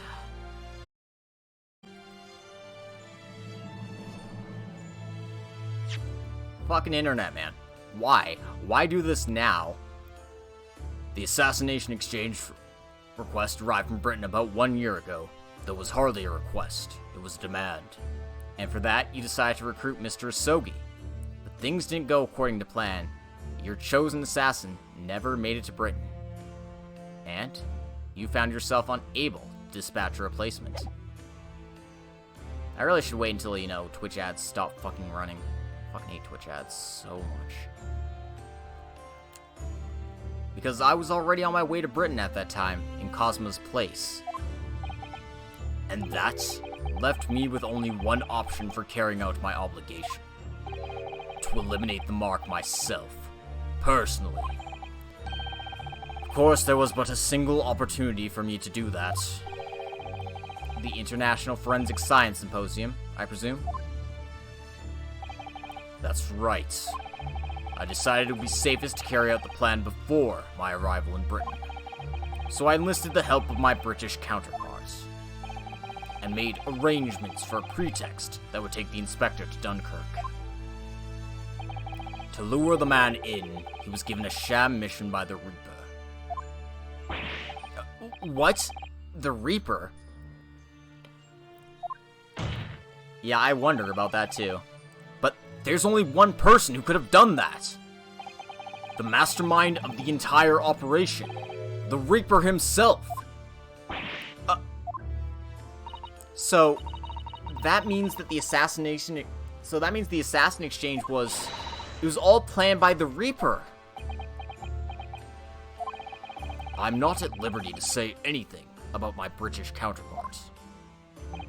Anyway, the inspector accepted the Reaper's mission, and dutifully infiltrated my cabin on the steamship. But it was all a trap designed to lead him to France, and his own death. Oh, how awful. It was past 9 o'clock when I returned to my cabin from the dining hall that evening. I didn't give him time to attack me. I choked him until he lost consciousness.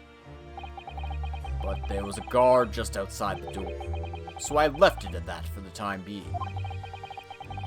Even though the slightest noise might have aroused suspicion, so I bided my time, waiting. For the 20 minutes after 10 o'clock, I had intended to finish him by strangulation. Moments before I had the chance, he suddenly came round and went for me in a reckless move.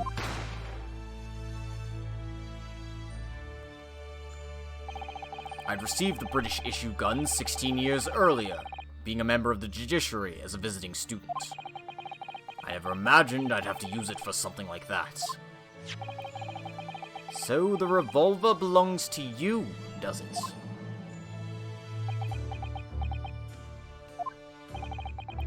Then the victim was killed inside your cabin on the SS Grouse, which begs the question of why you arranged for his body to be discovered in the room on Fresno Street. The young judicial assistant over there has already answered that question. There was no way I could take the body up on deck to throw it over the side. That's precisely where all the crewmen were gathered for the evacuation drill. So before the first-class cabin sentries returned, I took the corpse to the refrigeration room. And then on arriving in Dover, you concealed the body in your trunk in order to smuggle it past the border police. I knew I needed to take steps if the police were to be convinced when the body was found in London. In that case, you must have known. You must have had intimate details of Inspector Gregson's intended schedule. Yes, my British counterpart sent me everything I needed to know. The inspector was due at Fresno Street at 5 o'clock that afternoon, in order to meet a man by the name of Hugh Boo, from whom he would take back his police identification. I decided that man would be the perfect person to set up as the culprit. So I took a hackney carriage over there with the body still in my trunk. That must have been just after we took this photograph with you at the hotel then. Yes, I wasn't expecting a welcoming committee. I was more than a little nervous. On Fresno Street, I spotted a young girl selling little firecrackers. Miss Venus, of course. I conceived of the candle trick there and then, so I donned a simple disguise and approached the girl to buy enough firecrackers to replicate a gunshot. What sort of disguise? For some reason, the inspector had a bright red hairpiece in his own traveling case, so I put that on, although I suspect I drew more attention to myself in that than I would have otherwise. Man, Vigil getting thrown under the bus by everybody. The hairpiece we found at the scene, the inspector had it ready for the Red-Headed League investigation. I only arrived at the room around 4:45. So I quickly placed the body on the floor, moved the notice board, and set up my little candle trick. I arranged it so the firecrackers would go off with a bang, around 15 minutes later. So that Mr. Boone, who was doomed to arrive at 5, would walk straight into a trap. Except, at the last moment, I made a careless blunder. What was that? I imagine it was the bag of fish and chips. I didn't notice that it had fallen out of his overcoat pocket when I moved the body to the refrigeration room. I put it back into his pocket the following morning, but... well, it seems the warmth of the heated cabin had accelerated the decay of the fish. Anyway, that's everything. All the sordid details of what I did. Well, shit. But we can't let the case end like this. We gotta find out who his British counterpart is. Please, you gotta implicate Strongheart already. Come on, do it. I've heard enough. We've arrived at the truth about the murder of one of the country's most capable and respected police inspectors. The witness will be tried in the coming days. For a crime of such a vile nature, you can expect the most severe penalty.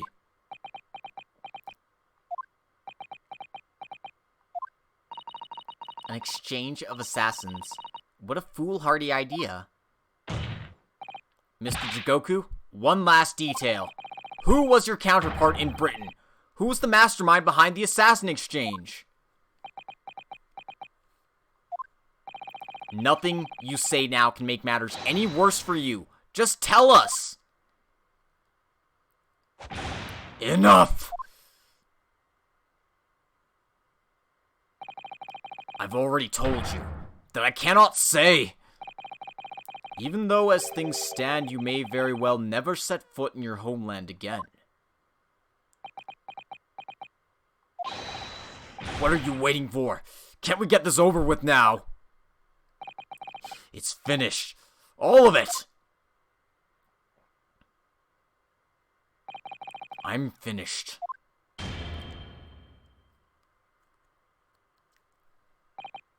Then, in the name of Her Majesty the Queen, I now pronounce the findings of this court.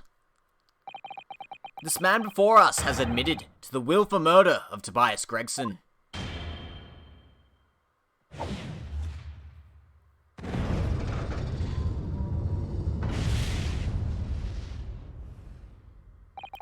Seishiro Jigoku, it is the opinion of this court that you should be found.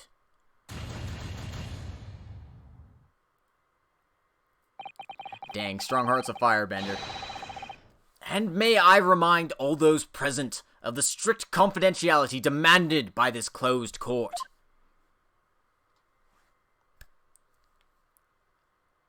Yeah, Van Zieks is innocent, guys. Come on. Means you gotta declare not guilty, man. Moments ago, Mr. Jigoku signed a written confession, admitting to the murder of Inspector Gregson and the subsequent conveyance of the body. In short, the defendant's innocence has therefore been established beyond doubt. Oh, wonderful! Well done, Mr. Naruhodo! Yes, thank you. Is something wrong? I'm just a little troubled by his silence. True identity of the Reaper of the Bailey, and this extraordinary assassin exchange. We do remain in the dark about these mysteries. However, insofar as the indictment brought against the defendant in this trial, we have reached a conclusion. I have every intention of pursuing both mysteries. As a prosecutor. As you wish. Now for the formal adjudication. I hereby declare the defendant, Baroque von Zieks. Objection! There we go. There we go. We can't let this trial end here. The prosecution calls for adjudication to be deferred. Counsel. The accused innocence hasn't been fully established at all. And therefore, it would be wrong to deliver a verdict at this time. That is the prosecution's unwavering position. What? But Judge Jigoku has already confessed. Nevertheless, Baroque von Zieks has committed crimes for which he must be punished. Well, it would appear you have information that the court needs to hear, Prosecutor Asogi. Certainly, the murder of Inspector Gregson was actually carried out by Seishiro Jigoku. But it's clear from the witness's testimony that he was coerced into complying with the plot. Into the sick, merciless assassin exchange. That may be true, but...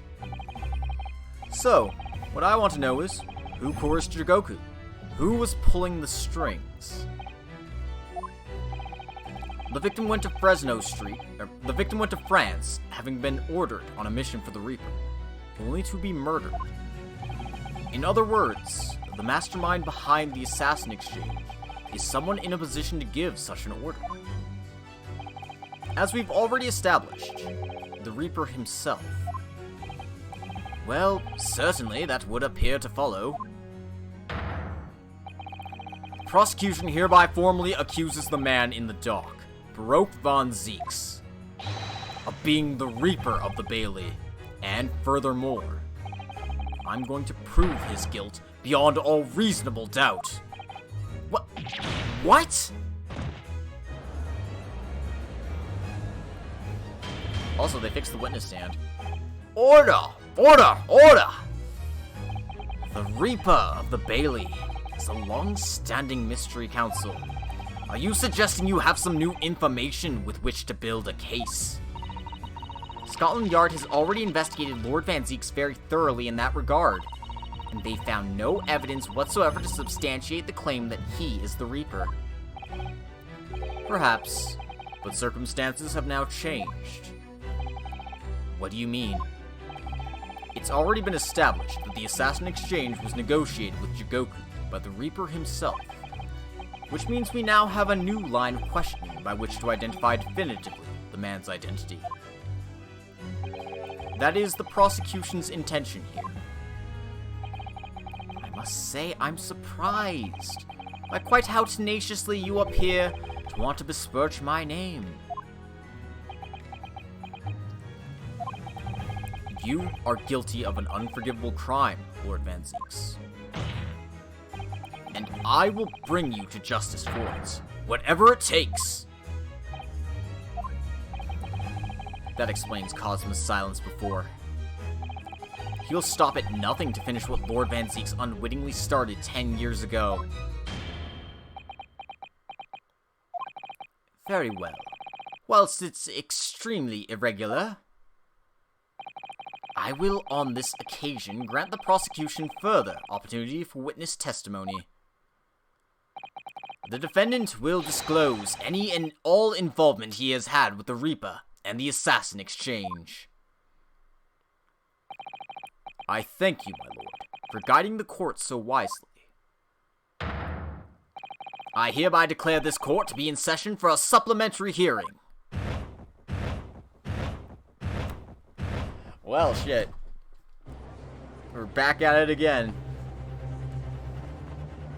Leg. Pray turn a blind eye to this court, to the discourtesy as I verify this vile and unremitting accusation. Hasn't soured the contents of my hallowed chalice. Lord Van Zeeks? I first had to suffer the pseudonym of the Reaper 10 years ago now. And ever since that time, I've endured the weight of implied guilt that's gone with it. So I welcome the chance to testify now and crush those allegations once and for all. Good. Then let justice decide, Lord Van Zeeks. The prosecution seeks to begin building its case by calling the accused to the stand as the primary witness. Well, this is great. Come on, Internet. Hold the fuck on for just a little while longer, please. The true Reaper of the Bailey is my connection. Yeah, no frickin' kidding. Holy shit. Ugh. And what says the defense? Putting the defendant in the witness stand can be extremely dangerous. And Kazuma-sama is so emotional at the moment, he's not thinking logically. You're right that he's not himself. But I knew it would be like this. And I came here today determined to face him through whatever might arise. As a lawyer, and as his friend. Then that's what we must do. The defense has no objection, my lord. Very well. Defendant, you will take the witness stand and give formal testimony on the subject of your involvement with the Reaper and the Assassin Exchange. As you wish, my lord.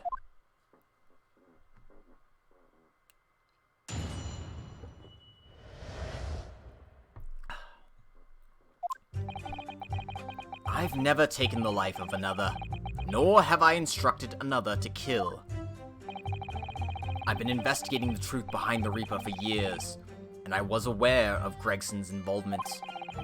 That's the reason why I went to Fresno Street that day, and how I came to discover the body.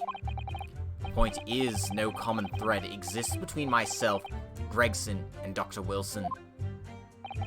Clearly, therefore, there's no reason to suspect me of being behind the Assassin Exchange. Well, I found the contradiction already. So, you deny all accusations by the prosecution, both that you are the Reaper of the Bailey, and that you masterminded the Assassin Exchange.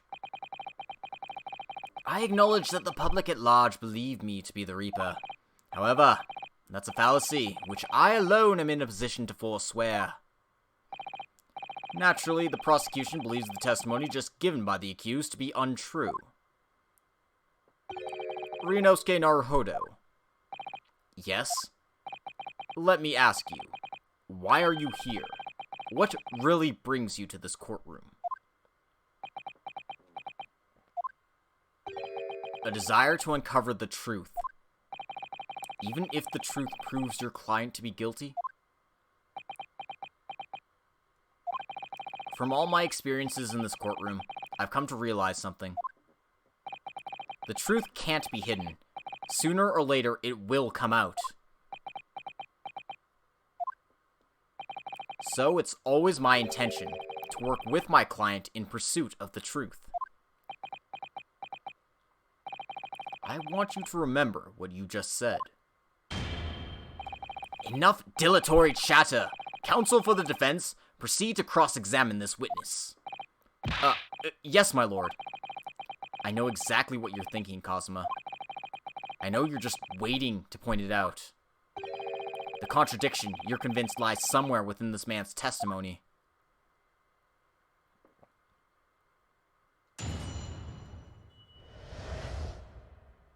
Alright. Hold it!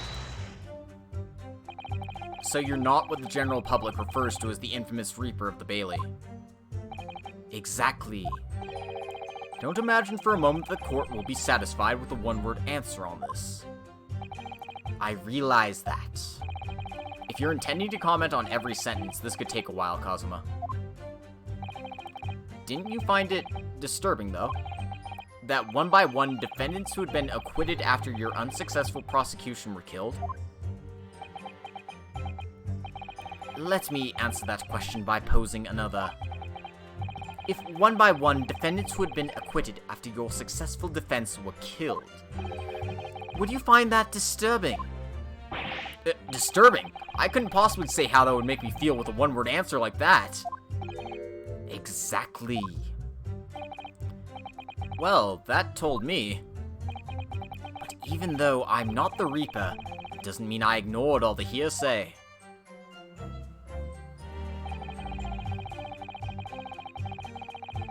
Hold it!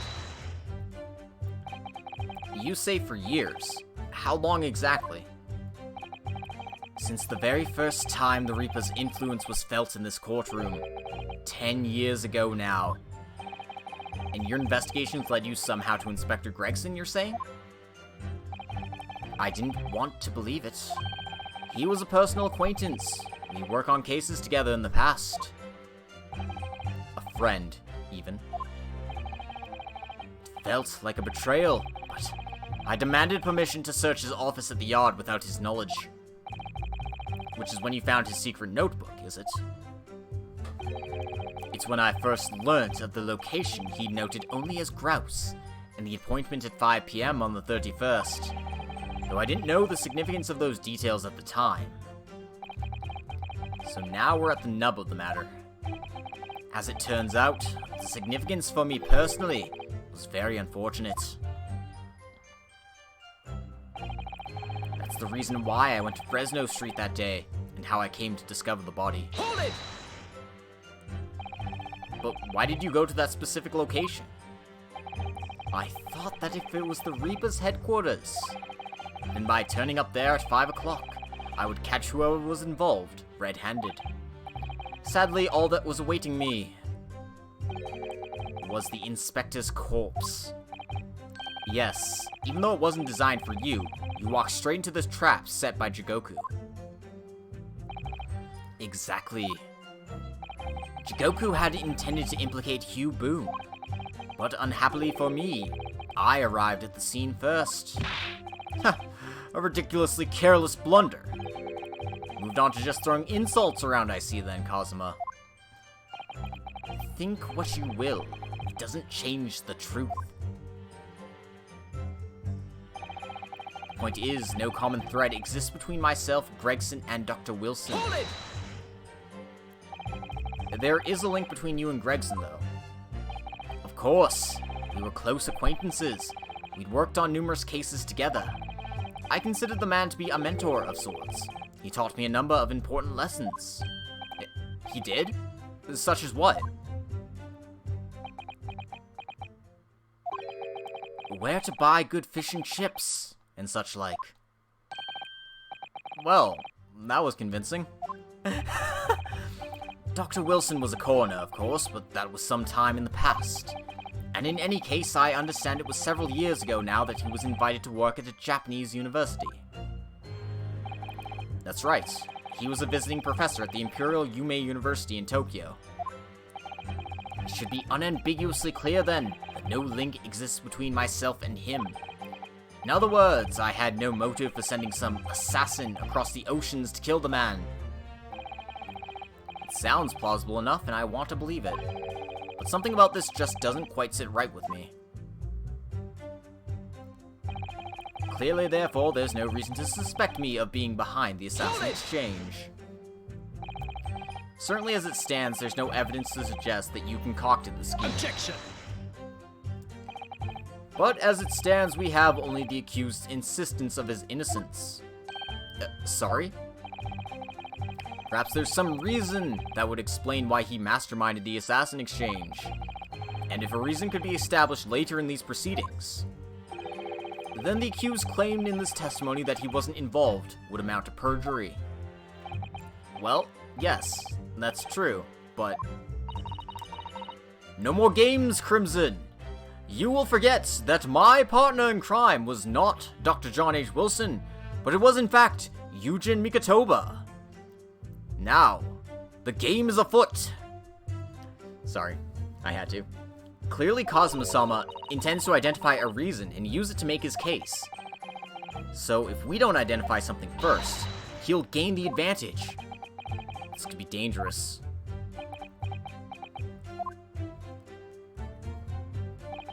A convincing testimony by Lord Van Zeeks. Certainly, with no apparent connection between these three men, there's no way to establish a motive. The testimony seems unassailable as far as I can see.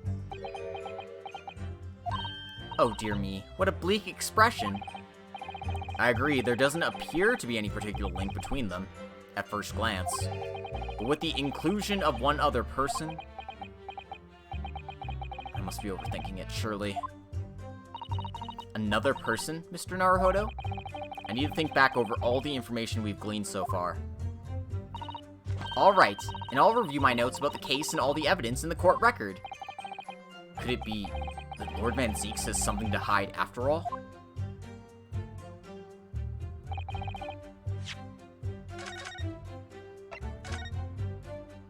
And I haven't made a save in 30 minutes. Jeez.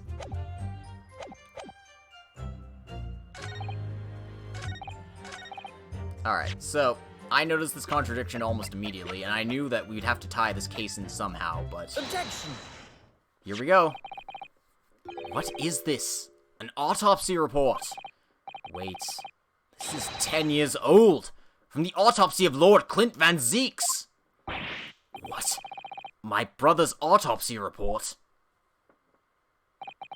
I'm pleased to see the defense doesn't intend to run from the undeniable truth.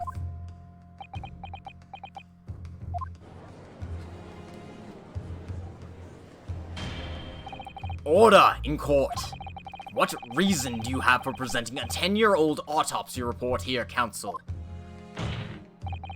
This, the autopsy report of the professor's final victim, is an indelible link between Inspector Gregson, Dr. Wilson, and the defendant. Not that accursed name again, the professor. I've personally researched all the court records relating to that case. I know that at the time, autopsy was considered sacrilege to the victim's souls. And for a member of the aristocracy like Lord Clint Van Zeeks, it was unthinkable. But someone implored the powers that be to allow the autopsy to go ahead. Inspector Gregson. He declared that he was certain he would obtain conclusive proof from the procedure. And it was Dr. Wilson who conducted the autopsy. His signature is clearly visible on the document. As promised by Gregson, the autopsy did indeed produce evidence. Evidence that conclusively proved Genshin Asogi was guilty of the murders. In my brother's dying moments, he mustered all his remaining strength to leave that vital clue behind. Indeed, that was the key to indicting the professor for his crimes and the conclusive evidence that convicted him. It enabled Lord Van Zeeks here to avenge his brother's senseless death with a marvelous victory in court. A marvelous victory, was it? I wonder if that's really true. What? Could the same be said if it turned out that the key piece of evidence in question was in fact fabricated? If the inspector, the coroner, and the prosecutor all colluded together to cast an innocent Japanese man as a mass murderer and send him to his death. That's outrageous! And now, 10 years later, for some reason, the secret has been threatened and needs protecting.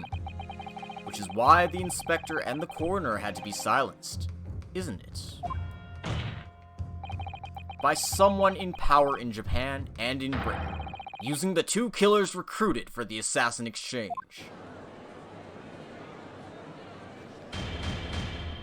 Order! Order at once! 10 years ago, my father was convicted in this very courtroom as a mass murderer, to be sentenced to death. But it was all a sham, and I swore to myself that I'd prove it. Which is why I had to come to Britain. Whatever the cost!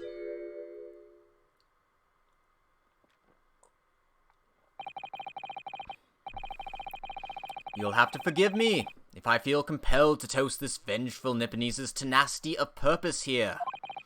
However, he who fails to quash his emotions in the courtroom has failed as a lawyer. Come on, Kazuma, you know this won't wash. You're claiming your father was misrepresented in a trial that took place a whole decade ago. You must see that without evidence, that's nothing more than a wild accusation.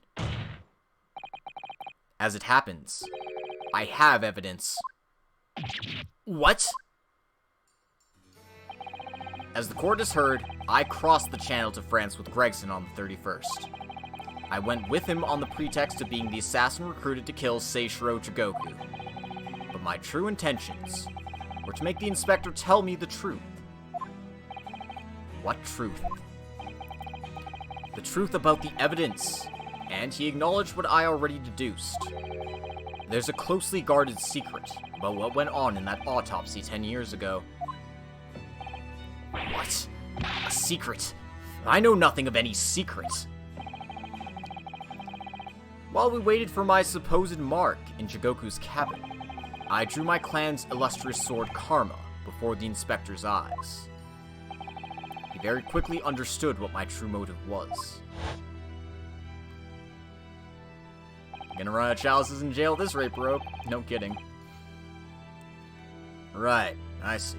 You're that Asogi's young lad, are you? And what? You gonna cut me down with that thing? Is that it? It will very much depend on the answers you give to my questions. I want to know what really happened 10 years ago. The truth. That's all. Before we get into it, let me make one thing clear. I still believe your father was the professor. There's no doubt in my mind. But, unfortunately back then, we didn't have the evidence we needed to make the crime stick. So, you admit it then? The evidence used in my father's trial was fabricated? It was for the good of the country. Anyway, I was just following orders. Orders? What exactly did you do? Speak! I'm not saying another word. Even if your life depends on it? That's right. Even then.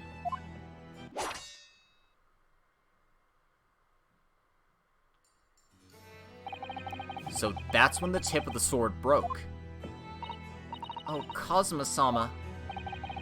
If the results of Clint Van Zeek's autopsy were fabricated, then the investigating officer Gregson and the lead coroner Wilson must have known about it.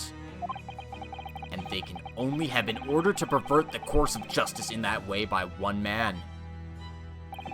The man leading the case for the prosecution, Baroque Von Zeeks.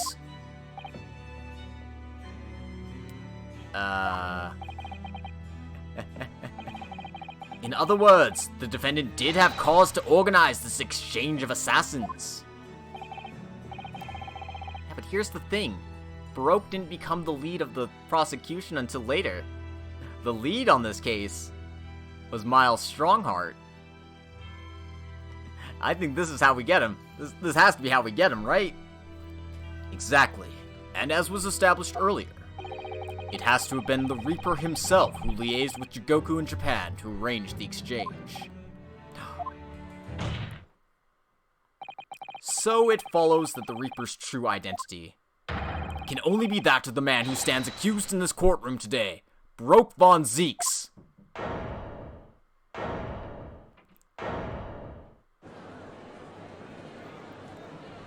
Objection! Kazuma Asogi. What? What you've just told the court. Are you absolutely certain of your facts?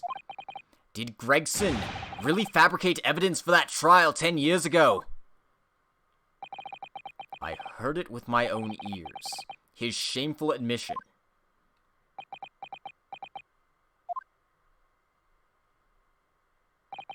In that case, I know. The name of the Reaper. What? Lord Van Zeeks? I gave no such orders. I know that for certain. Which narrows down the remaining possibilities to one. If Lord Van Zeeks isn't the one behind all this, then yes, there is only one other person who could have done something like that. I believe I know who it is, too. You... I just had a feeling this name was going to come up. The true identity of the infamous Reaper of the Bailey is... Always say it before presenting evidence, but... It's time. It's finally frickin' time. We're gonna pin the real guy. That's right. It's Gino Lestradno. Take that! The only person who could have arranged the assassin exchange and manipulated the autopsy results is the Lord Chief Justice himself, Lord Miles Strongheart. What? Lord Strongheart? Yes, it's true that 10 years ago the defendant handled the prosecution of the professor in court. But he only took over the case after his brother, Lord Clint Van Zeeks, had been killed.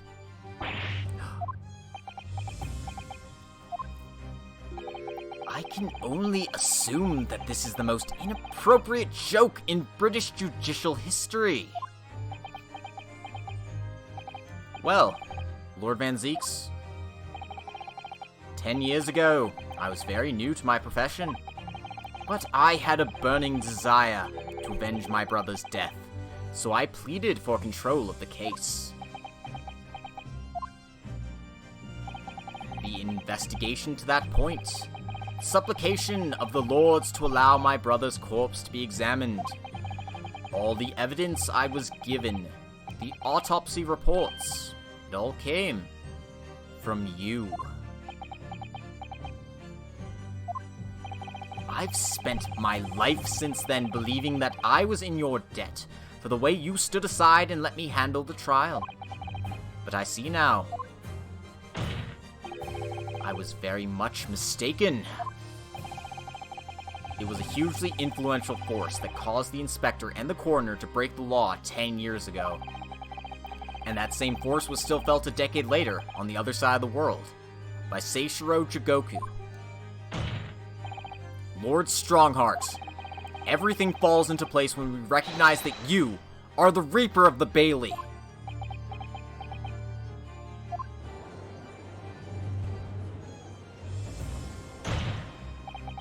The court awaits your response, my lord.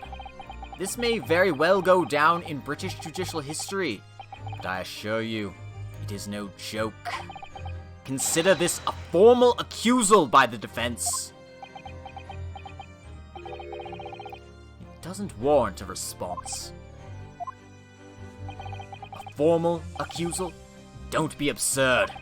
The defense's claims are utter nonsense, a wild fantasy at best. You're not going to defend yourself?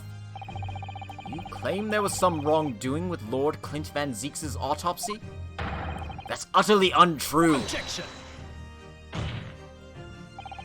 But I heard it from Gregson's own lips. He admitted to it. And where's your evidence? What? Gregson's dead now. Unless you are thinking of summoning a ghost to the stand. You mean to say...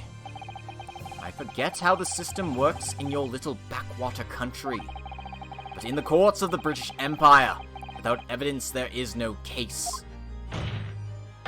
I have no intention of entertaining some wild fantasy that can't possibly be substantiated by anyone or anything. Ugh. Well, plenty of ghosts on the stand in 120 years. Yep. Order! Order in the court! Following Inspector Gregson's murder, and in light of Dr. Wilson's death as well, there's really no one left who could testify about the events of 10 years ago, is there? So, that was the real purpose of the assassin exchange. Dr. Gory? This court has no business raking over the coals of a case that was concluded a decade ago. The accusal brought by the prosecution and the defense is categorically denied. I take it there are no objections? Cosma. He's more or less waited his whole life for this moment. Is there really nothing else we can do now? Is there no other avenue we can go down in pursuit of the truth about what happened all those years ago? If only there was someone who could testify about Clint Van Zeeks' autopsy. It's almost like there was somebody else who came on this judicial frickin' trip. I wonder if we could get the actual assistant to the coroner to do this for us. He's gone to extraordinary lengths to cover his tracks, even so far as dispatching an assassin all the way to Japan to ensure Dr. Wilson's silence. And Dr. Scythe won't say anything against Strongheart. But there's still one ray of hope. Objection!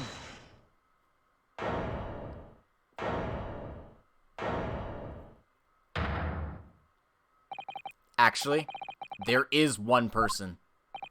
One person who could still testify about that autopsy. Don't be ridiculous. There's no one left. Who, Ryunosuke? Who? Tell me! Cosma, Please, this trial can't end. Not yet. I'm not doing this for you. I'm doing it for the truth. The person the defense would like to call to the stand to testify about the autopsy of Lord Clint Van Zeeks is... Take that! Heaven help us. Another Japanese. An expert in forensic medicine, my lord. Professor Yujin Mikotoba. 16 years ago, he came to London with Seishiro Jigoku and Genshin Asogi as a visiting student. And what could his testimony possibly tell us? Professor Mikotoba was the primary assistant during the autopsy in question. He was also the person who actually penned the report. Incorrect. The autopsy was carried out by the coroner, Dr. Wilson. The report carries his signature. It was the primary assistant's duty to keep a written record of the coroner's work during the procedure. In actual fact, the coroner merely read over the report at the end and signed it. In other words, Professor Mikotoba witnessed the entire autopsy from start to finish. The defense demands that Professor Mikotoba be summoned as a witness as a matter of urgency. Whatever really happened in that autopsy laboratory 10 years ago is something only he can tell us. The defense's demand is denied. What? But Professor Mikotoba's in London at this very moment. We could summon him to the stand in minutes. No. Of course he's not going to agree to it. Strongheart has no intention of summoning anyone who knows. He's too concerned about protecting himself. Prosecutor Asogi, let me refresh your memory as you seem to have forgotten the prosecution's stance. Only minutes ago, you accused the defendant of being the Reaper and of masterminding the assassin exchange. I did, yes. So, present your evidence for those claims and make your case complete. At this time, I don't have the requisite evidence, but that's exactly why we need witness testimony. Professor, case is closed. There are no clues in the distant past that will bolster your argument today. I'm afraid to say, Prosecutor Asogi, and you would appear to be possessed by the spirit of your late homicidal father. Now, as I stated earlier, this court has already reached a conclusion with respect to the matter at hand. Inspector Gregson was murdered by Japanese Supreme Court Judge Seishiro Jigoku. As for any hidden circumstances that may exist, they will be investigated in due course by the proper authorities. But we all know what will happen. That'll just give the mastermind of the whole venture time to cover his tracks again. By which you mean me. Your punishment for this contemptible behavior will be decided at a later date. As for you, Prosecutor Asogi, you will be remanded following these proceedings. Willingly, I trust, since you gave your word. Ugh. This futile game of revenge is over, young Master Asogi.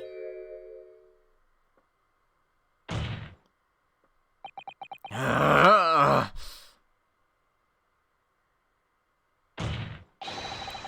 Ah!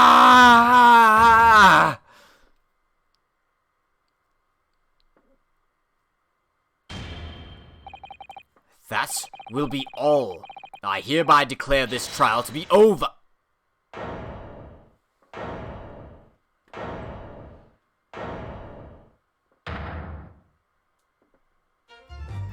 Oh, fuck yeah. Mr. Sholmes? This is no place for amateur detection, Mr. Sholmes. May I remind you that these proceedings are closed to the general public. You will leave the courtroom at once. Objection. Mr. Sholmes was instrumental in the apprehension of Seishiro Jigoku before he fled from Europe. The court should hear what he has to say. Lord Miles Strongheart, it's imperative that you refrain from bringing this trial to an end at this stage. Is it really? And why would that be? You need only recall your own words from the opening of the trial to answer that question. If I may. We will stop at nothing to uncover the whole truth behind these disturbing findings. Surely it can't be... The shock of being accused of being the Reaper yourself has erased that from your memory, can it? The whole truth, sir, has already been uncovered. It would seem that we have a great many important members of the judiciary present here today. I put it to you, my dear fellows, should the trial end at this juncture? After all, why have you been invited to attend? To nod along to the prevarications of your superiors.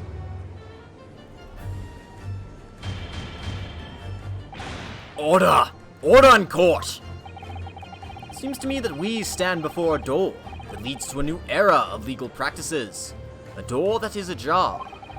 Let us emerge from the shadows of the Reaper's decade-long ascendancy. For you, and you alone, my dear fellows, have the power to push this door open now. The auditors in the gallery have no right to express an opinion on court proceedings. Silence! He's right. The judge has absolute authority here. Yes, if he calls the trial to an end, it must end. Will that really do? I sense dark things occurring behind the scenes. Dark things indeed. Is there a single person here present who can honestly say he doesn't sense the same? What's... The trial should go on. Summon the witness. That's right. We need to clear this up before that young Japanese fellow is remanded in custody. My lord, you assured those present that you would uncover the whole truth here. Vindicate yourself of this outlandish accusation. The truth, the whole truth, and nothing but the truth. That's the very foundation of British law. A toast to my dependable colleagues in the gallery. On with the trial. On with the trial. Testify. Testify. Testify. Well, my lord, you hear the voice of British justice, I take it. I think you'll find it will be rather awkward to silence.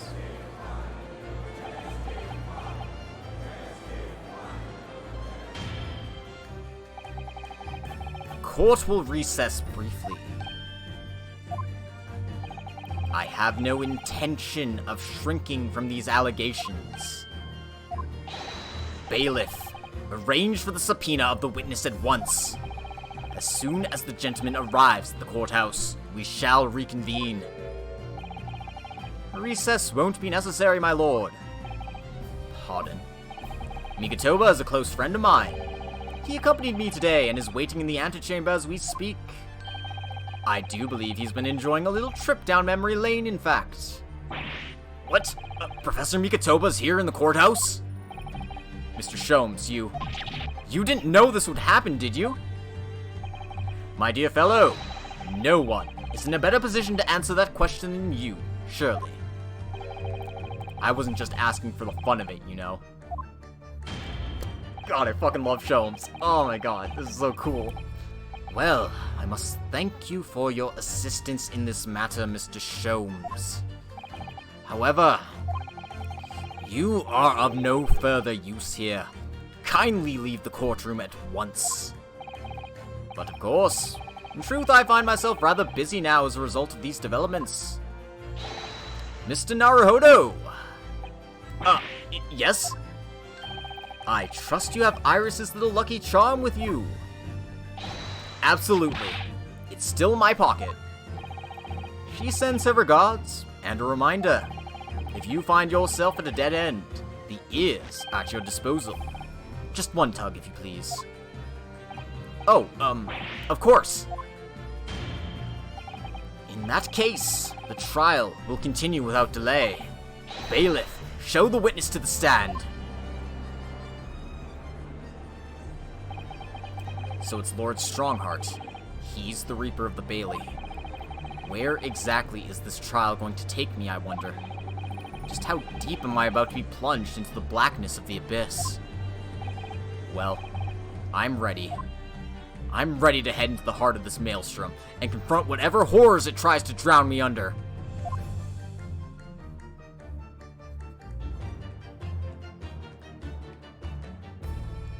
Alright, thank goodness there's a to be continued, because as much energy as I have, I don't think I could go for another 3 to 4 hours. This is the ultimate cliffhanger, guys. I'm stopping it here. Next time, the great finale, where we finally get this dirty bastard. Man, thank you all for coming. Hope you enjoyed this episode. Hope you enjoyed Sholmes coming through with a save one last time. And I hope you join me next time as we continue on. We're gonna get the whole truth. We're gonna find out everything.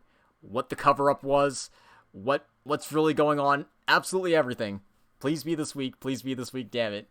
We'll have to see how things go. We'll just have to see.